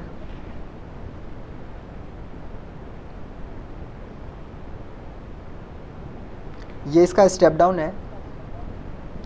अब इसके स्टेप डाउन में क्या किया गया है कि मेन मॉसफेट सपोर्टिंग मॉसफेट सभी उसी पैकेट के अंदर है। वो जो IC आपने देखा था उस IC के अंदर है मेन सपोर्टिंग मॉसफेट। तो बोर्ड के ऊपर आपको कोई भी मेन सपोर्टिंग मॉसफेट नज़र नहीं आएगा स्टेप डाउन में। ऑलरेडी ये पहले छेड़ा हुआ बोर्ड है, बहुत जगह नंबर वगैरह लिखा हुआ है। ये दोनों IC भी डैमेज था, ये दोनों IC हम लोगों ने लगाया है यहाँ पे। चलिए ये है 3.3 और 5 वोल्ट का दोनों कॉइल, 3.3 और 5 वोल्ट का कॉइल। एक ये IC और एक ये IC। ओके, अब इस IC की रिक्वायरमेंट्स को पूरी करते हैं। तो जूम कर लेता हूँ मैं IC के ऊपर। देखिए चल रहे हैं हम पावर सीक्वेंस में, लेकिन हमें स्टेप डाउन में लौट के आना पड़ा। तो हर एक चीज़ अपने गौर से देखना है और साथ ही साथ प्रैक्टिस में कमी मत रखिए। जब तक प्रैक्टिस आप खुद नहीं करेंगे तब तक कुछ भी नहीं होने वाला है। पिन नंबर 1 पे चेक करते हैं वोल्टेज 19 वोल्ट आना चाहिए। तो इसका पिन नंबर 1 जो है वो डॉट के पास होता है। इसका जो डॉट है वो ये रहा और मैं यहीं पे वोल्टेज चेक कर रहा हूँ। बहुत ही सावधानी से चेक करना होगा क्योंकि शॉर्ट होने का ज़्यादा चांस है। यहाँ पे मैंने पिन नंबर 1 पे चेक किया 19 वोल्ट ओके, एक नंबर पास ये बन रहा है। अब हमें क्या चाहिए, एनेबलिंग। एनेबलिंग में क्या, LDO enable, LDO enable, LDO enable. अगर है LDO एनेबल तो ठीक है, अगर नहीं है तो डायरेक्ट एनेबल कर देंगे। LDO एनेबल को नॉट कनेक्टेड रखा गया है यहाँ पे। तो विन आते ही ये क्या करेगा, LDO फिर डायरेक्टली LDO बना देगा जो कि पिन नंबर 6 पे होगा। 6 को चेक करके देखते हैं क्या है, 6 पे कुछ मिलता है या नहीं। 1 2 3 4 5 6। तो 6 पे कुछ नहीं मिला क्योंकि वहाँ पे लिखा भी है नॉट कनेक्टेड।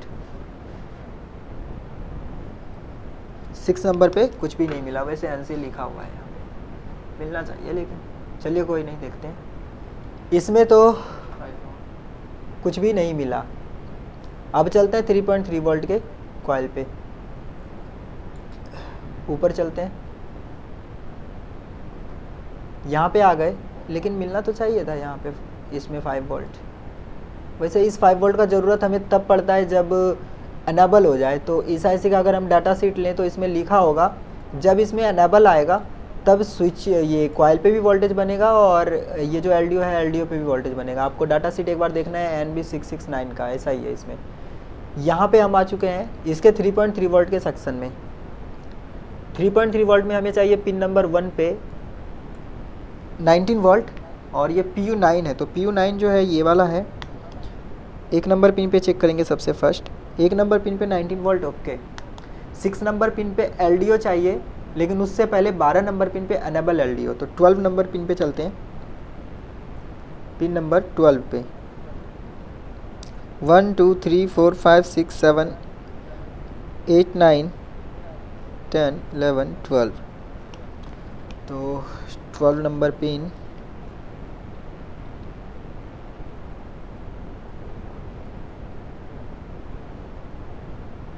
आ रहा है क्या? यहाँ पे देखिए 12 नंबर पिन जो है 12 नंबर, वहाँ पे अनेबलिंग 5 वोल्ट आ रहा है जो कि LDO अनेबल है। अब इसे LDO अनेबल मिल गया तो ये क्या आउट करेगा यहाँ से LDO 3.3 वोल्ट LDO जो कि SIO चिप पे जा रहा है, मतलब LDO अनेबल हो चुका था पहले ही। फिर भी मैं आपको दिखा रहा हूँ तो स्टेप बाय स्टेप दिखा रहा हूँ। तो चलिए यहाँ पे भी हम चेक करेंगे 6 नंबर पिन पे क्या स्टेटस है। 1 2 3 4 5 6 7, उससे पहले एक 6 नंबर 3.3 वोल्ट 3.3 वोल्ट यहाँ पे प्रेजेंट है LDO। अब इसके बाद हमें क्या करना है, पावर बटन प्रेस करेंगे तो इसको अनेबलिंग मिलना चाहिए, अनेबलिंग मिलना चाहिए। तो वो अनेबलिंग हम चेक कर पाएंगे 13 नंबर पिन पे 8 9 10 11 12 13। 13 नंबर पिन लास्ट से एक कम, ये पिन लास्ट इससे एक कम। तो ये देखिए मैंने 13 नंबर पिन पे कनेक्ट कर रखा है प्रॉप। 13 नंबर पिन पे है। अभी हम पावर बटन प्रेस करेंगे, उससे पहले DC को एक बार ऑफ करेंगे, ऑन करेंगे और पावर बटन को प्रेस करेंगे। देखिए यहाँ पे अनेबलिंग मिसिंग है, S5 ऑन जो है यहाँ तक नहीं पहुँच रहा है। 3.3 वोल्ट के जो अनेबलिंग है उस पर S5 अनेबल नहीं पहुँच रहा है। तो 5 पे भी नहीं पहुँच रहा होगा, चेक करते हैं। नहीं, 5 पे पहुँचना चाहिए या नहीं पहुँचना चाहिए, देख लेते हैं। क्योंकि दोनों के बीच में ये एक रजिस्टर ऐड किया हुआ है। अगर एक का रजिस्टर डैमेज होगा तो दूसरे का तो नहीं होगा ना, दूसरे का भी होगा तब तो अलग बात है। SIO पे मिल रहा है ना हमें। 13 नंबर पिन इसका भी है, इसके 13 नंबर पिन पे चेक करते हैं क्या स्टेटस है।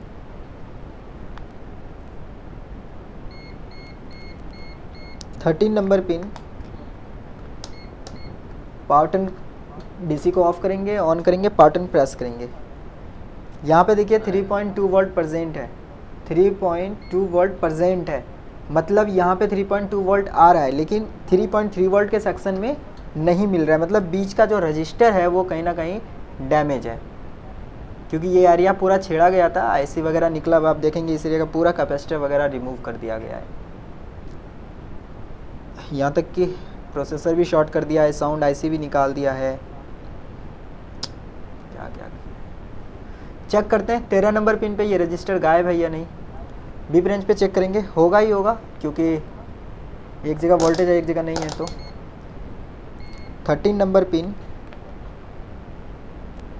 B ब्रांच पे 13 पे लगाए और यहीं के कंपोनेंट को चेक करते हैं। तो देखिए यहाँ पे 2 कंपोनेंट बीप दे रहा है और दोनों में से एक के साइड अगर मैं चेक करूँ तो ग्राउंड है और दूसरा साइड ग्राउंड नहीं है। इसको अगर मैं चेक करूँ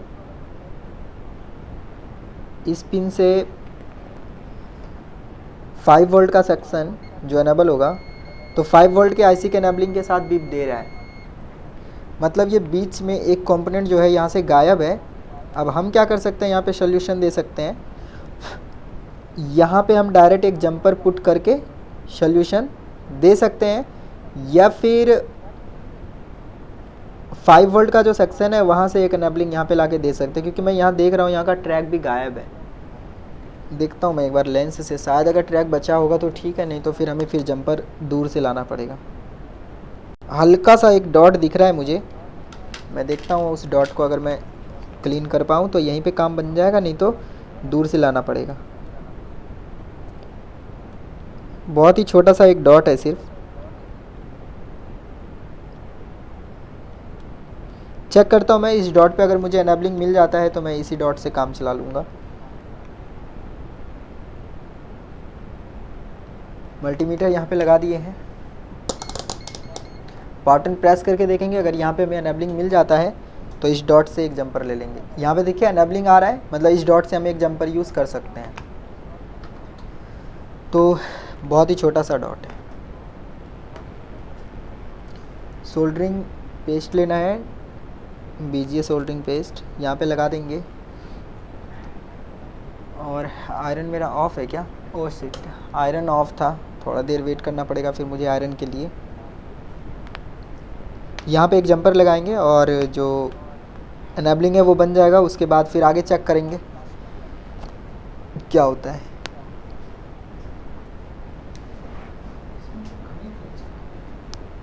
हाँ, इस तरह के आईसी में कम पिन चेक करना है, जिसमें मेन सपोर्टिंग मॉसफेट होगा उसमें बहुत पिन चेक करना होगा।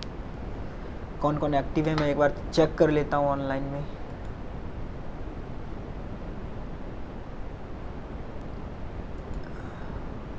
Eight total. अरे क्या हो गया?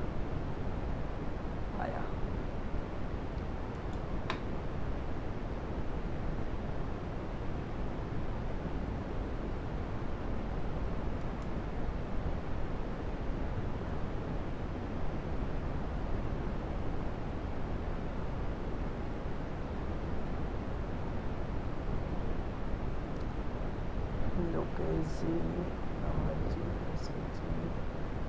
कंप्यूटर। ओके,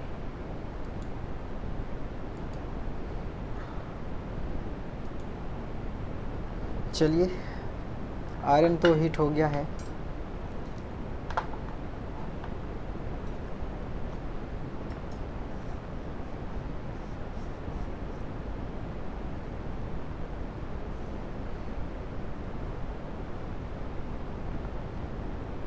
प्रैक्टिस करते हैं आप लोग?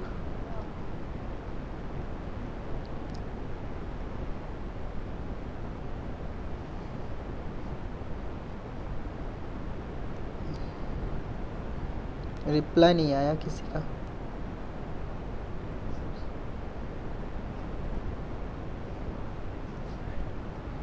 हम लगा के शो तो नहीं रहे हैं?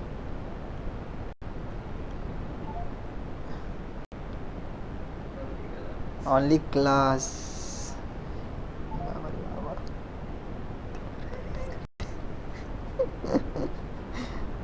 आज माइक अनम्यूट नहीं कर रहे हैं।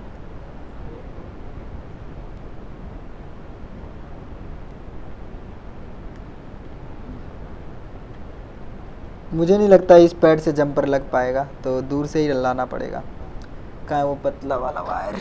देखता हूँ ये पतली वायर अगर लग जाए तो ठीक है, नहीं तो फिर दूर से लाना पड़ेगा। कोई क्लास से रिमूव हुआ है।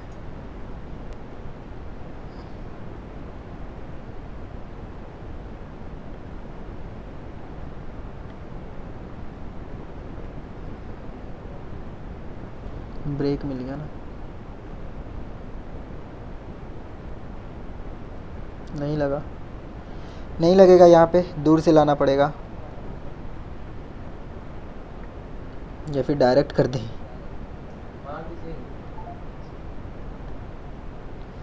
चलिए देखते हैं, फिर से ट्राई करता हूँ एक बार।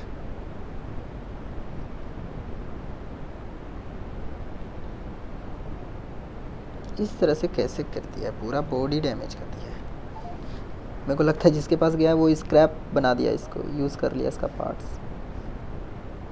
ठीक है, यहाँ पे जंपर लग गया। अब इसका एक पॉइंट जो है वो दूसरे आईसी पे लगाना पड़ेगा, या फिर यहाँ पे अगर नहीं लगता है तो आयो पे लगा देंगे। इसमें भी एक रजिस्टर था ना, वो रजिस्टर कौन सा है? 5 वोल्ट में भी एक रजिस्टर है ना। 5 वोल्ट का जो रजिस्टर है वो चेक कर लेता हूँ, तो वहाँ से जंपर लगाना इजी होगा। आईसी से तो थोड़ा सा मुश्किल हो जाता है।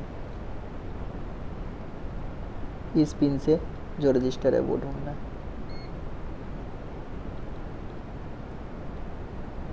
रजिस्टर तो इधर एक भी नहीं दिख रहा है।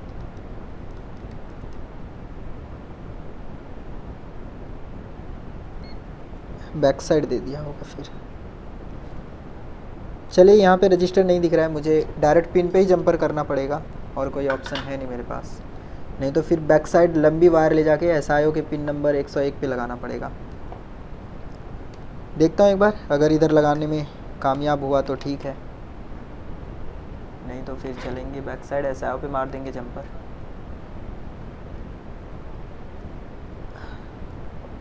हल्का सा पेस्ट लगा दिया जाए, ये तो बहुत ज़्यादा लग गया। इस वायर को फोल्ड करके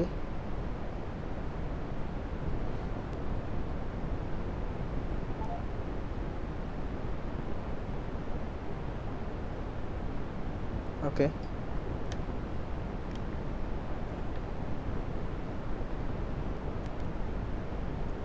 अभी इसे लगाएंगे उस पिन पे।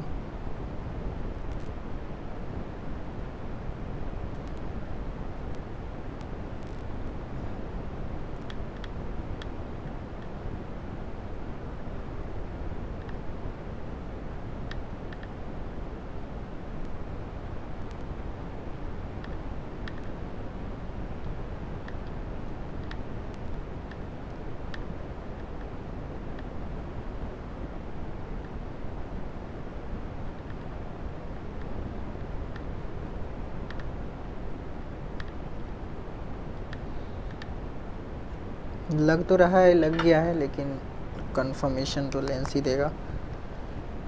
बिल्कुल सही लगा है। चलिए जंपर लग गया है, इसको छेड़ना नहीं है अभी, क्योंकि कंफर्म करने के बाद इसे कुछ करेंगे। तो ऑन करते हैं, बटन प्रेस करते हैं।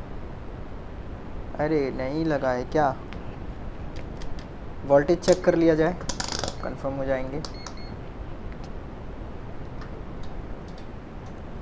नहीं लगा है, यहाँ पे वोल्टेज चेक करना है ना। लग तो गया है, यहाँ पे देखिए मैंने बटन प्रेस किया तो 3.3 वोल्ट आया था ना। मीटर को देखिएगा गौर से, लाइट ऑन कर देता हूँ, आप लोग को सही से दिख पाएगा। यहाँ पे मैंने लगाया पैड पे और मैं प्रेस करता हूँ तो 3.3 वोल्ट आया और चला भी गया, आया और चला भी गया। एक बार मैं इसका प्रोसेसर रिमूव कर दूंगा। मीटर बिल्कुल कॉर्नर में है, देखिए वो कीजिए ना, फुल स्क्रीन कीजिए ना कैमरे को, वो डिस्प्ले को। मोबाइल में देख रहे हैं तो अभी तक आप बिना मीटर का देख रहे थे।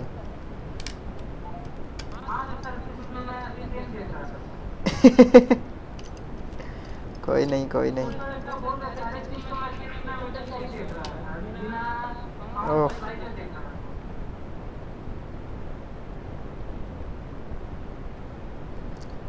तो अभी भी इस बोर्ड में कुछ प्रॉब्लम है। बटन प्रेस किया,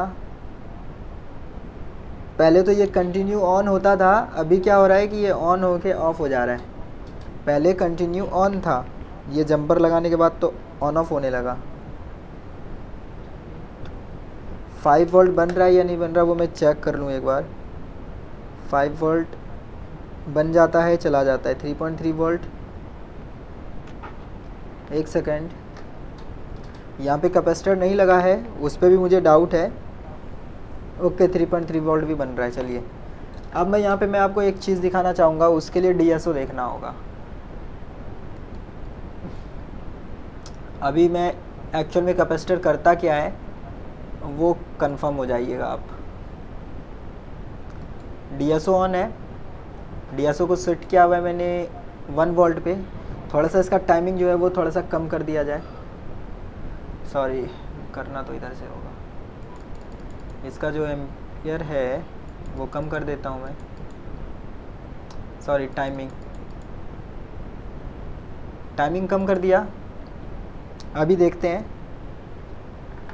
कैपेसिटर करता क्या है। यहाँ पे मैं इनपुट में लगा रहा हूँ। पहले इनपुट में मेरा जो DSO है वो कनेक्ट कर दिया मैंने, ठीक है। साइड कर देता हूँ इसको कहीं पे। आप देख पाएंगे फिर।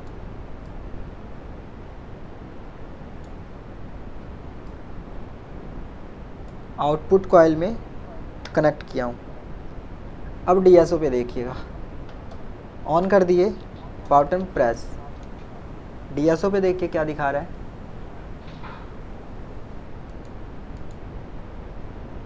बहुत ही ज़्यादा फ्रीक्वेंसी था इस साइड। अब मैं बोर्ड को ऑफ करके ऑन कर रहा हूँ। कॉइल के उस साइड देखते हैं क्या है। कॉइल के दूसरे साइड पावर बटन प्रेस किए, दूसरे साइड भी देखिए फ्रीक्वेंसी। अब टाइमिंग बहुत कम था देखने के लिए, अगर गौर दिए होंगे तो शायद देख पाए होंगे।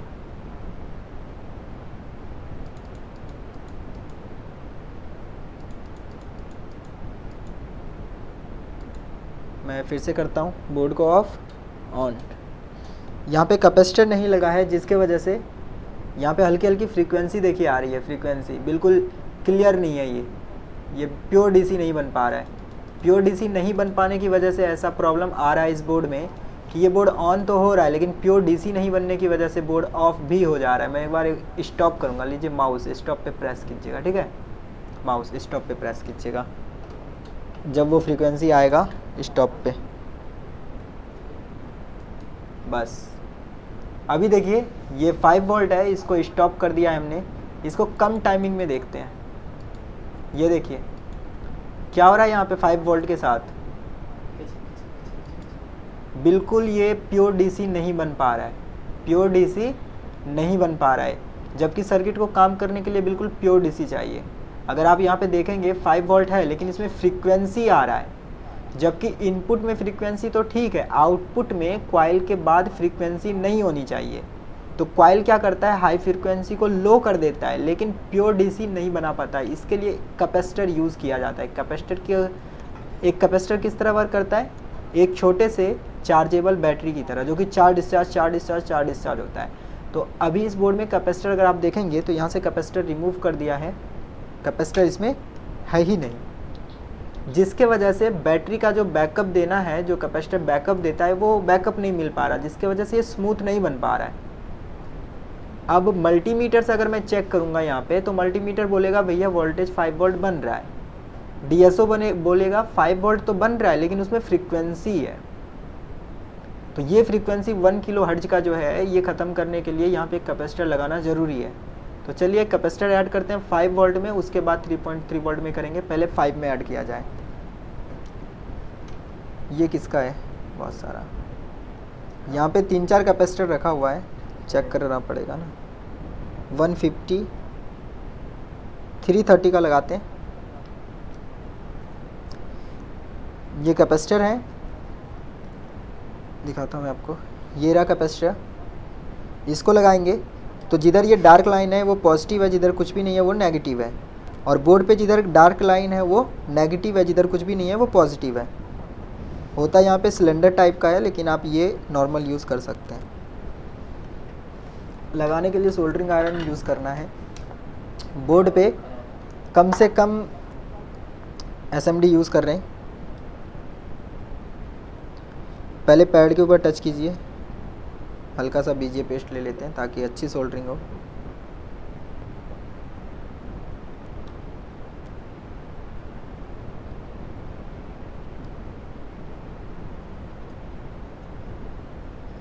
ठीक है, बैक साइड जाएंगे, बैक साइड टच करेंगे, ये लग चुका है, ये कैपेसिटर ओके।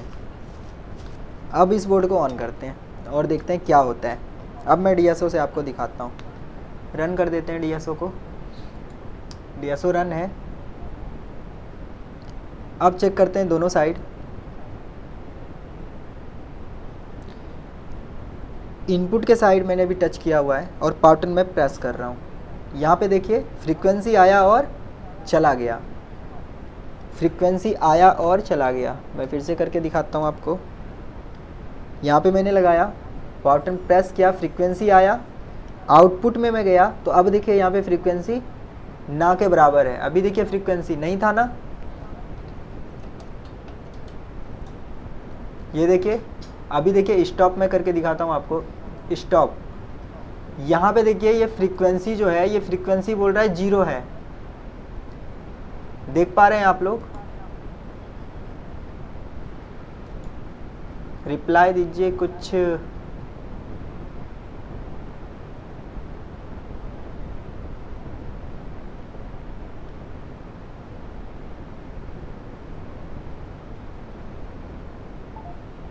हेलो,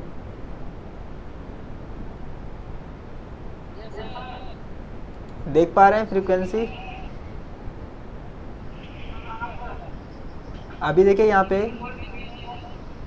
पे 5 वोल्ट है, लेकिन फ्रीक्वेंसी की वैल्यू कुछ भी, मेरा सिस्टम को क्या हुआ, फ्रीक्वेंसी की जो वैल्यू है वो 0 कुछ भी नहीं है। अगर कैपेसिटर नहीं था तो यहाँ पे फ्रीक्वेंसी थी, और इस लाइन जो है, इस लाइन में भी फ्रीक्वेंसी थी, अभी फ्रीक्वेंसी गायब हो चुका है। तो ये सिर्फ स्टेप डाउन में नहीं, पूरे मदरबोर्ड में आपको डीएसओ से चेक करना होता है। अगर फ्रीक्वेंसी होगा तो वो सर्किट डिसेबल हो जाएगा। चलिए 5 वोल्ट तो ओके हो गया, लेकिन 3.3 वोल्ट की फ्रीक्वेंसी तो नहीं गई है, तो 3.3 वोल्ट को चेक किया जाए। अब तो मैं भी क्या करूँगा, इसी कैपेसिटर को,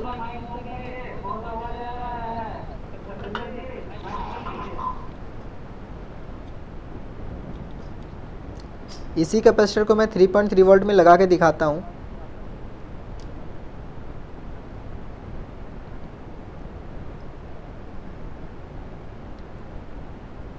दूसरा लगाते हैं क्योंकि 5 वोल्ट में ये लगेगा, बड़ा है ना, तो इसमें लाइनिंग किधर है, ठीक है।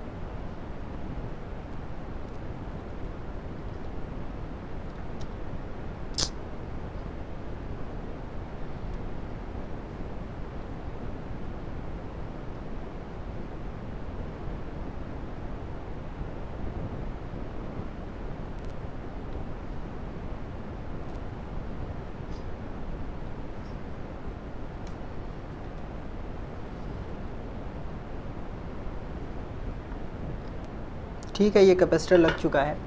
अभी मैंने 3.3 वोल्ट में कैपेसिटर ऐड किया और 5 वोल्ट में ऐड नहीं किया। मैंने ऐड किया है और रिमूव किया हुआ है। आपके बोर्ड में हो सकता है कैपेसिटर लगा हुआ है लेकिन वो डैमेज है, वो वर्क नहीं कर रहा है। अभी पावर बटन प्रेस किया मैंने, एम्पियर अच्छा लिया है। अभी मैं यहाँ पे चेक कर रहा हूँ, तो डीएसओ को एक बार क्लिक कर देता हूँ, रन करना पड़ेगा, रन। यहाँ पे देखिए अभी फ्रीक्वेंसी बहुत ही कम है, ठीक है। 3.3 वोल्ट को अगर मैं चेक करूँ तो यहाँ का फ्रीक्वेंसी बिल्कुल ही गायब हो चुका है, ठीक है। अभी ये बिल्कुल सर्किट काम कर रहा है। देखिए इनपुट में फ्रीक्वेंसी बहुत ज़्यादा है, ये फ्रीक्वेंसी है स्विचिंग का फ्रीक्वेंसी। आउटपुट में ये फ्रीक्वेंसी लो, यहाँ पे फ्रीक्वेंसी है, आउटपुट में ये फ्रीक्वेंसी बहुत ज़्यादा लो। लेकिन 5 वोल्ट का कैपेसिटर हमने रिमूव कर रखा है, इसीलिए यहाँ पे फ्रीक्वेंसी तो है लेकिन बहुत ही कम है। तो अब यहाँ पे क्वेश्चन आता है, 5 वोल्ट में कैपेसिटर लगाए तो बोर्ड ऑन होके ऑफ होता है, 3.3 वोल्ट में कैपेसिटर मतलब नहीं लगाता पहले ना, अभी 3.3 वोल्ट में लगा दिए, 5 वोल्ट से रिमूव कर दिए, फिर भी बोर्ड काम कर रहा है। 5 वोल्ट चल जा रहा है लेकिन 3.3 वोल्ट में क्यों नहीं चलता? तो 3.3 वोल्ट जो है वो सिर्फ किसी चीज़ की सप्लाई नहीं, वो बहुत जगह यूज़ होता है। हर एक डाटा क्लॉक के ऊपर 3.3 वोल्ट यूज़ किया जाता है। तो 5 वोल्ट का जो कैपेसिटर है वो थोड़ी सी वीक भी हो गया तो मेरा काम चल गया, लेकिन 3.3 वोल्ट में लगाना ज़रूरी ही है। 5 वोल्ट में भी कैपेसिटर ऐड कर देते हैं। ये प्रोसेसर टी आवाज़ कर रहा है। बोर्ड का एम्पियर तो बहुत ही लो है लेकिन प्रोसेसर बहुत हीट हो चुका है। सप्लाई चेक करूँ एक बार मैं, कोई सप्लाई नहीं। ये कितना है? कुछ भी नहीं, कुछ भी नहीं। यहाँ पे क्या बन रहा है? 1.8 वोल्ट बन रहा है इस बोर्ड में, रैम बन रहा है और आगे कुछ भी नहीं बन रहा है। मतलब इस बोर्ड में प्रॉब्लम है। बंद करिए उसको, कोई दिक्कत नहीं, सब चलता है। चलिए इस बोर्ड को ऑन तो कर दिया गया है, बाद बाकी आगे अभी ये एक्टिव नहीं हो रहा है, वो आगे का काम है। प्रोसेसर दूसरा और कोई प्रोसेसर नहीं है। चलिए कोई नहीं। तो इस बोर्ड में कैपेसिटर इशू कर रहा था, एनेबलिंग मिसिंग था, थर्मल भी प्रॉब्लम कर रहा था, साथ ही साथ आपका पावर सीक्वेंस जो है वो भी बिफोर पावर बटन हो चुका है। अब बचा क्या, after power button. Power button press करने के बाद क्या चेक करें, तो उसको हम कल से कंटिन्यू रखेंगे आगे। आफ्टर पावर बटन, हो सकता है कल ये बोर्ड हमारे पास ना हो तो हम किसी और बोर्ड पे करेंगे, लेकिन आफ्टर पावर बटन करेंगे ज़रूर। लेकिन उससे पहले आपको जैसे पिछले क्लासेस भी बोला कि स्कीमेटिक ढूंढिए जिसमें पावर सीक्वेंस दिया हो, और उस सीक्वेंस को याद करने का कोशिश कीजिए। याद नहीं कर सकते हैं, 2-3 डिफरेंट बोर्ड में उसे फॉलो करके देखना पड़ेगा आपको, क्योंकि पावर सीक्वेंस रीड करना बहुत ज़्यादा ज़रूरी है रिपेयरिंग में। पावर सीक्वेंस रीड करना सीख गए मतलब आपको पता चल जाएगा ना पावर सीक्वेंस से आपको चेक क्या करना है, तो चेक क्या करना है वो खुद ही फिर आप चेक कर पाएंगे। देखता हूँ मैं इसमें कोई बोर्ड है क्या इसमें पावर सीक्वेंस वाला। मनोज जी आप एक बोर्ड बताए थे, वो शायद ग्रुप में मैंने भेजा था, देखता हूँ लैपटॉप वाले ग्रुप में शायद मैंने भेजा हुआ है पावर सीक्वेंस का PDF 40-30। चेक करता हूँ ये शायद पावर सीक्वेंस वाला है या नहीं।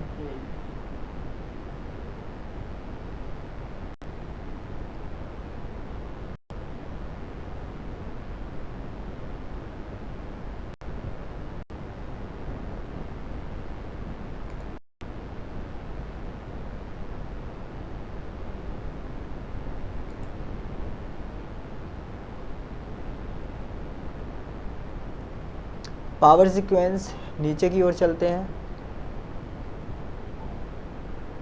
और नीचे चलते हैं, यहाँ पे देखते हैं पावर सीक्वेंस है या नहीं। यहाँ पे पावर सीक्वेंस नहीं है, बिल्कुल नीचे चले जाएंगे फिर। ये देखिए ये पावर सीक्वेंस है, ठीक है, और ये आपको किसी भी हाल में याद करके रखना है। सबसे पहले मदरबोर्ड में RTC VCC। अब आप पूछते हैं कॉल पे सर बोर्ड ऑन नहीं हो रहा क्या करें, RTC सर्किट ओके है क्या, तो सिर्फ RTC सर्किट का मतलब 3.3 वोल्ट आपको चेक करने के लिए नहीं बोला जाता है, आपको पूरी की पूरी RTC सर्किट में देखिए यहाँ RTC रीसेट, SRTC रीसेट, सारी चीज़ें चेक करनी है, ठीक है। पावर सोर्स का status 3.3 volt RTC LDO S5 enable आएगा, इसमें देखिए before power button S5 enable आ रहा है। अभी जिस बोर्ड में हम काम कर रहे थे S5 enable after power button था, इस बोर्ड में बिफोर पावर बटन है। तो आपको क्या होता है इससे कुछ आइडिया लगने लगता है कि S5 अनेबल हो सकता है पावर बटन के बाद बने, हो सकता है पावर बटन के पहले बने, ठीक है। 5 volt always, 3.3 volt always, 5 volt और 3.3 वोल्ट जो है ऑलवेज वो पहले ही इस बोर्ड में बन जा रहा है, मतलब कॉइल पे वोल्टेज पहले ही बन जाएगा बिफोर पावर बटन। R62 में पावर बटन प्रेस करने के बाद कॉइल पे वोल्टेज बनेगा। इसके बाद 15 वोल्ट ऑलवेज, तो ये 15 वोल्ट ऑलवेज होता है आगे वोल्टेज को, ये स्टेप डाउन सेकेंडरी को एक्टिव करने के लिए। इसमें देखिए बिफोर पावर बटन ही RSM रीसेट जनरेट हो रहा है, लेकिन अभी जिस बोर्ड पे हम काम कर रहे थे उस बोर्ड में आफ्टर पावर बटन प्रेस करने के बाद RSM रीसेट जनरेट हो रहा था। PCS क्लॉक, PCS का जो क्लॉक है वो ये KBC का क्लॉक है वो भी मिल रहा है इसको। AC परसेंट अडेप्टर डिटेक्ट हो गया, मिल रहा है। इतनी सारी चीज़ें मिलने के बाद अब हम पावर बटन प्रेस करेंगे। पावर बटन प्रेस करेंगे, पावर बटन आउट जनरेट करेगा। ये पावर बटन आउट करने के बाद SLP 3 आएगा, 4 आएगा, 3 आएगा, लेन का सप्लाई अनेबल होगा, 1.5 वोल्ट बनेगा। ये स्टेप बाय स्टेप सारी चीज़ें लिखी है, इसी को सिर्फ हम फॉलो करते हैं। ट्रेनर क्या करते हैं, सिर्फ इसी को फॉलो करके आपको एक्सप्लेन करते हैं। अगर आप ये अच्छे तरीके से समझ जाते हैं खुद से अलग अलग बोर्ड का, तो सपोर्ट की ज़रूरत बहुत कम पड़ती है आपको फिर, ठीक है। हाँ जी, पावर सीक्वेंस तो इसी के ऊपर हम चल रहे हैं ना। अभी तक हमने जो किया वो बिफोर पावर बटन से पहले का किया। अब अगली क्लास में क्या करेंगे, 2-4 विदाउट बोर्ड लाइव में, मतलब बोर्ड पे हमें नहीं देखेंगे, सिर्फ स्कीमेटिक 2-4 डिफरेंट स्कीमेटिक में हम आपको एक्सप्लेन कर देंगे। उसके बाद फिर पावर बटन के बाद चलेंगे। आफ्टर पावर बटन क्या होगा फिर उसको किसी एक बोर्ड पे करेंगे, जो बोर्ड प्रेजेंट होगा उस टाइम मेरे पास।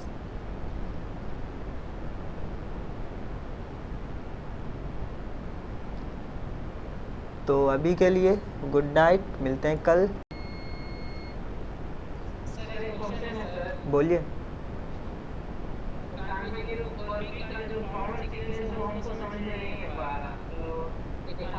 ठीक है। कल की क्लास में हम उसी में 9104P कल ही करेंगे उसे फिर।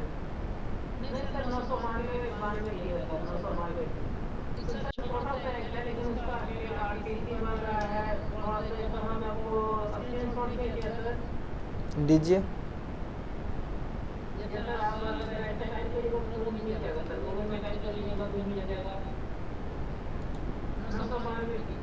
क्लास को ज्वाइन करने के लिए रेगुलर लिंक की ज़रूरत नहीं पड़ती है, सिर्फ आपको free call conference app open करना है। मेरा आईडी पहले से ही होगा, आपको सिर्फ ज्वाइन कर लेना है।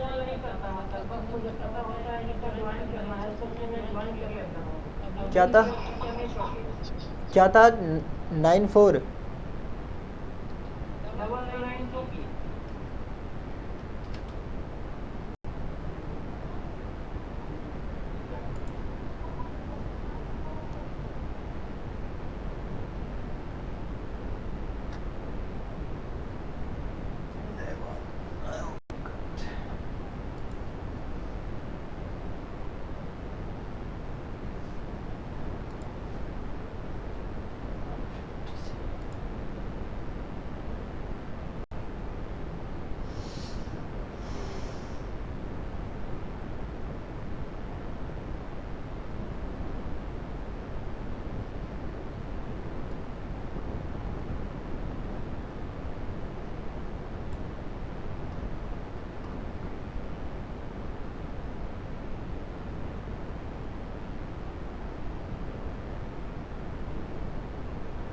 कहाँ पे इसका पावर सीक्वेंस, किस पेज पे?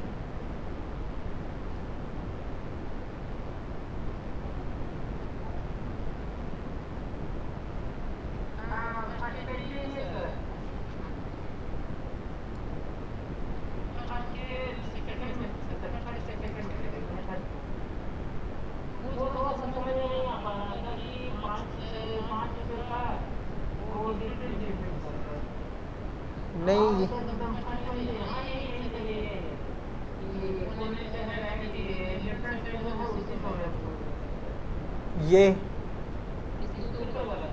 ये ना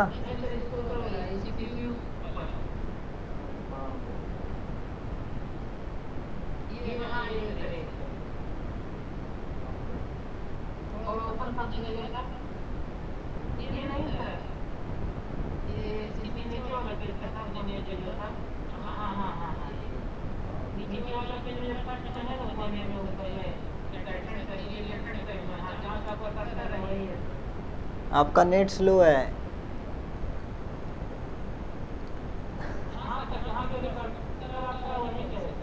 ये ना सबसे पहले आरटीसी बनेगा। आरटीसी को सिमोस से ये लिखा है कंट्रोल कौन, ये लिखा हुआ है कौन कंट्रोल करता है, तो आरटीसी को कोई कंट्रोल नहीं करता, आरटीसी खुद ही बन लेता है। विन को आयो कंट्रोल नहीं करता, विन को चार्जिंग आईसी कंट्रोल करता है। बैटरी को आयो कंट्रोल नहीं करता, वीएल बैटरी प्लस एलडीओ को नहीं कंट्रोल करता आयो, इसीलिए लिखा गया है कट कट कट, मतलब ये सारी चीज़ें खुद ही बन जाती हैं। सीपीयू किसी को कंट्रोल नहीं करता यहाँ तक।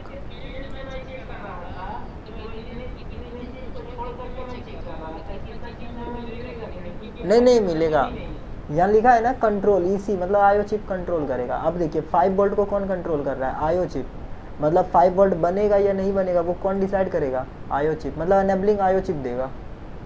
5 वोल्ट को एनेबलिंग आयो देगा, इसको भी एनेबलिंग आयो देगा, ये सारी चीज़ों को एनेबलिंग आयो देगा। पीसीएच ये सारी चीज़ें कंट्रोल कर सकता है, मतलब आयो अगर करेगा तो सस्पी के नाम से, पीसीएच करेगा तो S3 के नाम से, बस इतना ही है।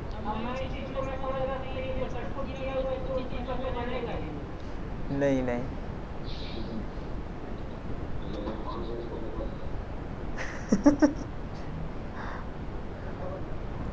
क्या बोल के चले गए आप?